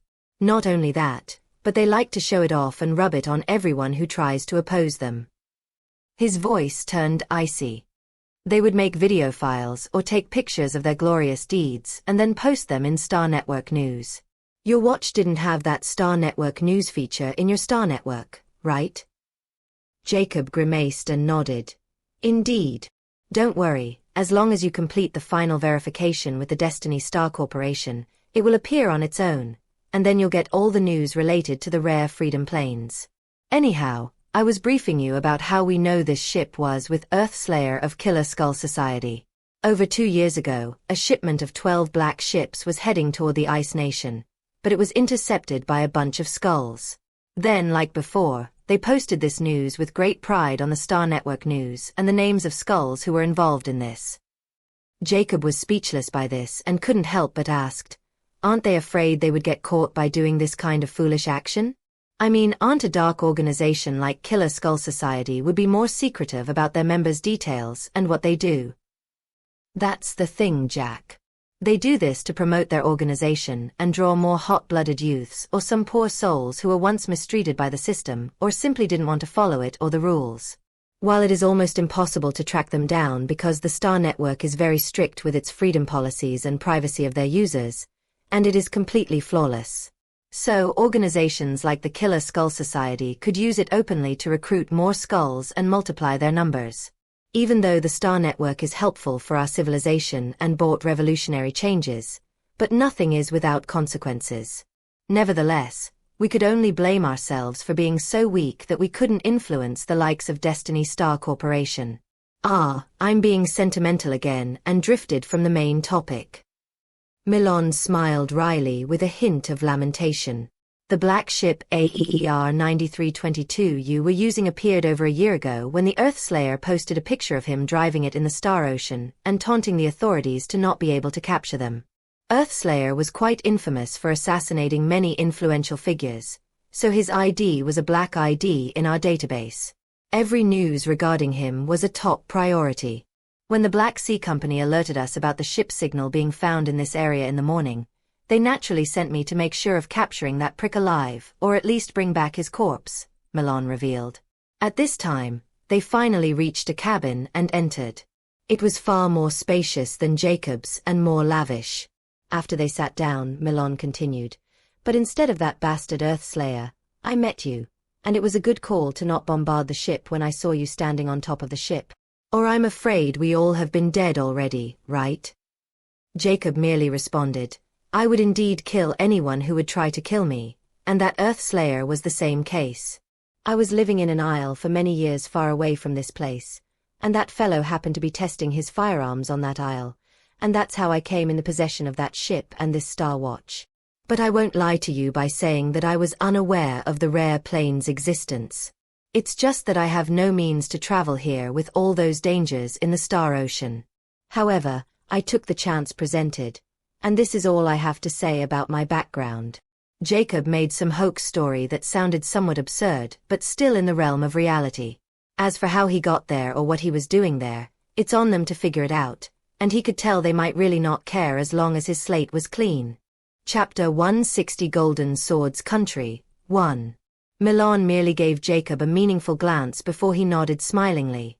As I said before, as long as your Star Watch profile is clear, your background doesn't matter. Now, if you please show me your Star Watch so I could report this to higher-ups. Jacob thought for a moment before he slid his sleeve and revealed the black Star Watch in front of Milan and opened his personal profile. Milan watched without blinking. He knew more than Jacob about Star Watches, and with just a glance, he could guess that Jacob might not be a newbie to Star Watches as he thought. Furthermore, he wanted to see Jacob's profile from his Star Watch because those identity badges would only show if someone showed them on their profile, and one could even decide on a specific badge to scan through their identity check. As long as it's valid, they didn't need to show more identity proof. That's also how the Skulls breach passed the identity check, and there wasn't any policy to make them show their Star Watches as long as there wasn't any felony on their username. Because the identity scanners were from the Destiny Star Corporation, which was part of the Star Network as well, and as long as a user wasn't a criminal in their database, the Star Network scanner would never reveal their personal information, even usernames. It would only give an approved sign after a scan, and that was enough to bypass any city gates. As for stopping using the Star Network for identity scanning, it was nigh impossible because there was an even bigger threat than the Skulls in the rare planes, and the Star Network was the only thing that could make sure that threat won't become a killing blade. Moreover, anyone who had tried to make their own personal security system had failed miserably and always got hacked by misfits like the Killer Skull Society or the Threat. So, these four powers had no other choice but to accept the Star Network profiles as their identities. As for making someone a criminal under the Star Network's UI was even more difficult than searching for them because the Star Network would only make those criminals who break the Star Network laws, not the laws of some natives. So, those four powers had no way to know who was who without them showing their profile willingly. And even then, it was quite hard to find the criminals because many applications could show a fake profile, and the others would have no way to verify it without Star Network revealing it. However, getting one's hands on such applications was also difficult because anything related to the Star Network was handled by the Destiny Star Corporations, and their employees would seldom help develop such applications in the dark, or if caught, it would be over for them. Nevertheless, these kinds of applications were still existing and could be bought as long as people know where to look for them and have the right amount of money. However, Jacob still had little knowledge about the Star Network and the loopholes in the network. Even if he searched the Star Information Sea, he won't be able to find any information if he tried writing Star Network hacks, Star Network loopholes, or any word that was related to Star Network privacy and threatened it would never appear in Star Information Sea because the network would never approve it. However, Jacob would not care even if he knew about the loopholes. Not for now because he really had nothing to hide except he was from the common plains. But when he saw how calmly Milan reacted when he glanced at his profile, this confirmed his guess that they might really not care about his background but his prowess only. When Milan saw there wasn't any kind of badge below Jacob's username or profile name, he had already seen all the basic applications on Jacob's Star Watch, so he knew it was a real profile. So he didn't have him scroll down to see his species or age and merely nodded with a friendly smile. All right, you can close it. Since you do not belong to any power, there's no need to suspect you anymore. This is also proof of what I said earlier. We welcome experts like you with open arms and only required your assistance if needed. As long as you have the identity of the country's citizen, we won't care about your race or background. The Golden Swords country is much laxer in this department of species, and many races live together in harmony. Because even if your race is titled as Rare Tier 9, it doesn't mean every member of that race will reach Tier 9 or remain at Tier 9. The ranks and grades are just set for those who wanted to look superior because of their ancestors' achievements. Just like us bigot barbarians, who are considered a Rare Tier 6 fighter-type species. But it's been over 100 years since we have an actual Rare Tier 6 clansman. So, don't worry about anything. As long as you are strong, everyone will revere you whether you're from the goblin race or those arrogant elves or giants. Everyone knew better not to mess with a Rare Tier 7 or above rank fighter. Milan candidly revealed with no shame when he talks about his own species' shortcomings. Jacob felt that this old man was too open-minded, but he also agreed with his view because he had seen himself that the limits were something people set on themselves. He nodded before his voice turned stern. All right, as long as the Golden Swords country won't show hostility, I won't either. So, care to explain what I need to do to join your ranks and what will be my position and where? You and I both know that I won't be appointed to some general rank or some important rank from the get-go. So just tell me the truth now. I don't want any misunderstanding later. Milan merely smiled. You're a sharp one indeed, But you should know I'm not in the position where I could appoint you as I wish. And even if could I won't, because everyone has to earn their spot, or those who work hard for it won't be able to accept it. I'll vouch for your identity, and afterward the country assembly will be decided where to appoint you and in which position. But don't worry, because of your prowess, they won't dare to try something funny and make you unhappy. You just have to work for a year or two before you might reach my rank, or even higher if you know your way around. By doing this, everyone would be satisfied, and you'll earn far more than you could imagine. So, I still have to work for them until they let me have a high-ranking position? This will also make me a target of some people who don't want to let a cannon loose and like to keep it under control. However, they didn't know my actual capacity. I could use them instead to fill my knowledge gap and acquire information on wiser species and element cores. The rare freedom planes are just part of the rare planes, and I could leave any time. Jacob thought deeply before he nodded in agreement to Milan's words. Even if he hadn't encountered Milan, he was already planning to join one of the 3 hegemonies after testing the waters of the rare freedom planes. But this unexpected turn of events wasn't as bad as he thinks, and he wasn't someone who would be swayed by power, fame, or riches. As long as it was necessary to reach his goal, he was willing to do anything. He had already decided to get the information on some alternative names he heard from Milan, like the Destiny Star Corporation, which was related to the Star Watches and Star Network. There was also some kind of verification he lacked. Lastly, his goal was to find information on star ranks and extraordinary species existence. But foremost, he needed to get off this damn ocean with no hitch. All right, I hope what you said was not just your words. Jacob coldly uttered. Milan nodded solemnly. Don't worry, we bigot barbarians are not despicable and always keep our word. Let me arrange a room for you. We'll reach the shore in half a day by following the navy route, and this ship is far faster than that black ship. Jacob agreed with Milan's arrangement, and he never asked him to reveal his face all this time, which was also quite unusual, but good for Jacob. So, he left Milan's room with a soldier who escorted him to his room. Milan's amiable smile vanished when Jacob left the cabin as his old face turned emotionless. He then unexpectedly spoke. So, what do you think, Admiral? A mild voice with a hint of indifference rang from the shadowy corner of the cabin. Just some arrogant clod who didn't know the immensity of rare freedom planes.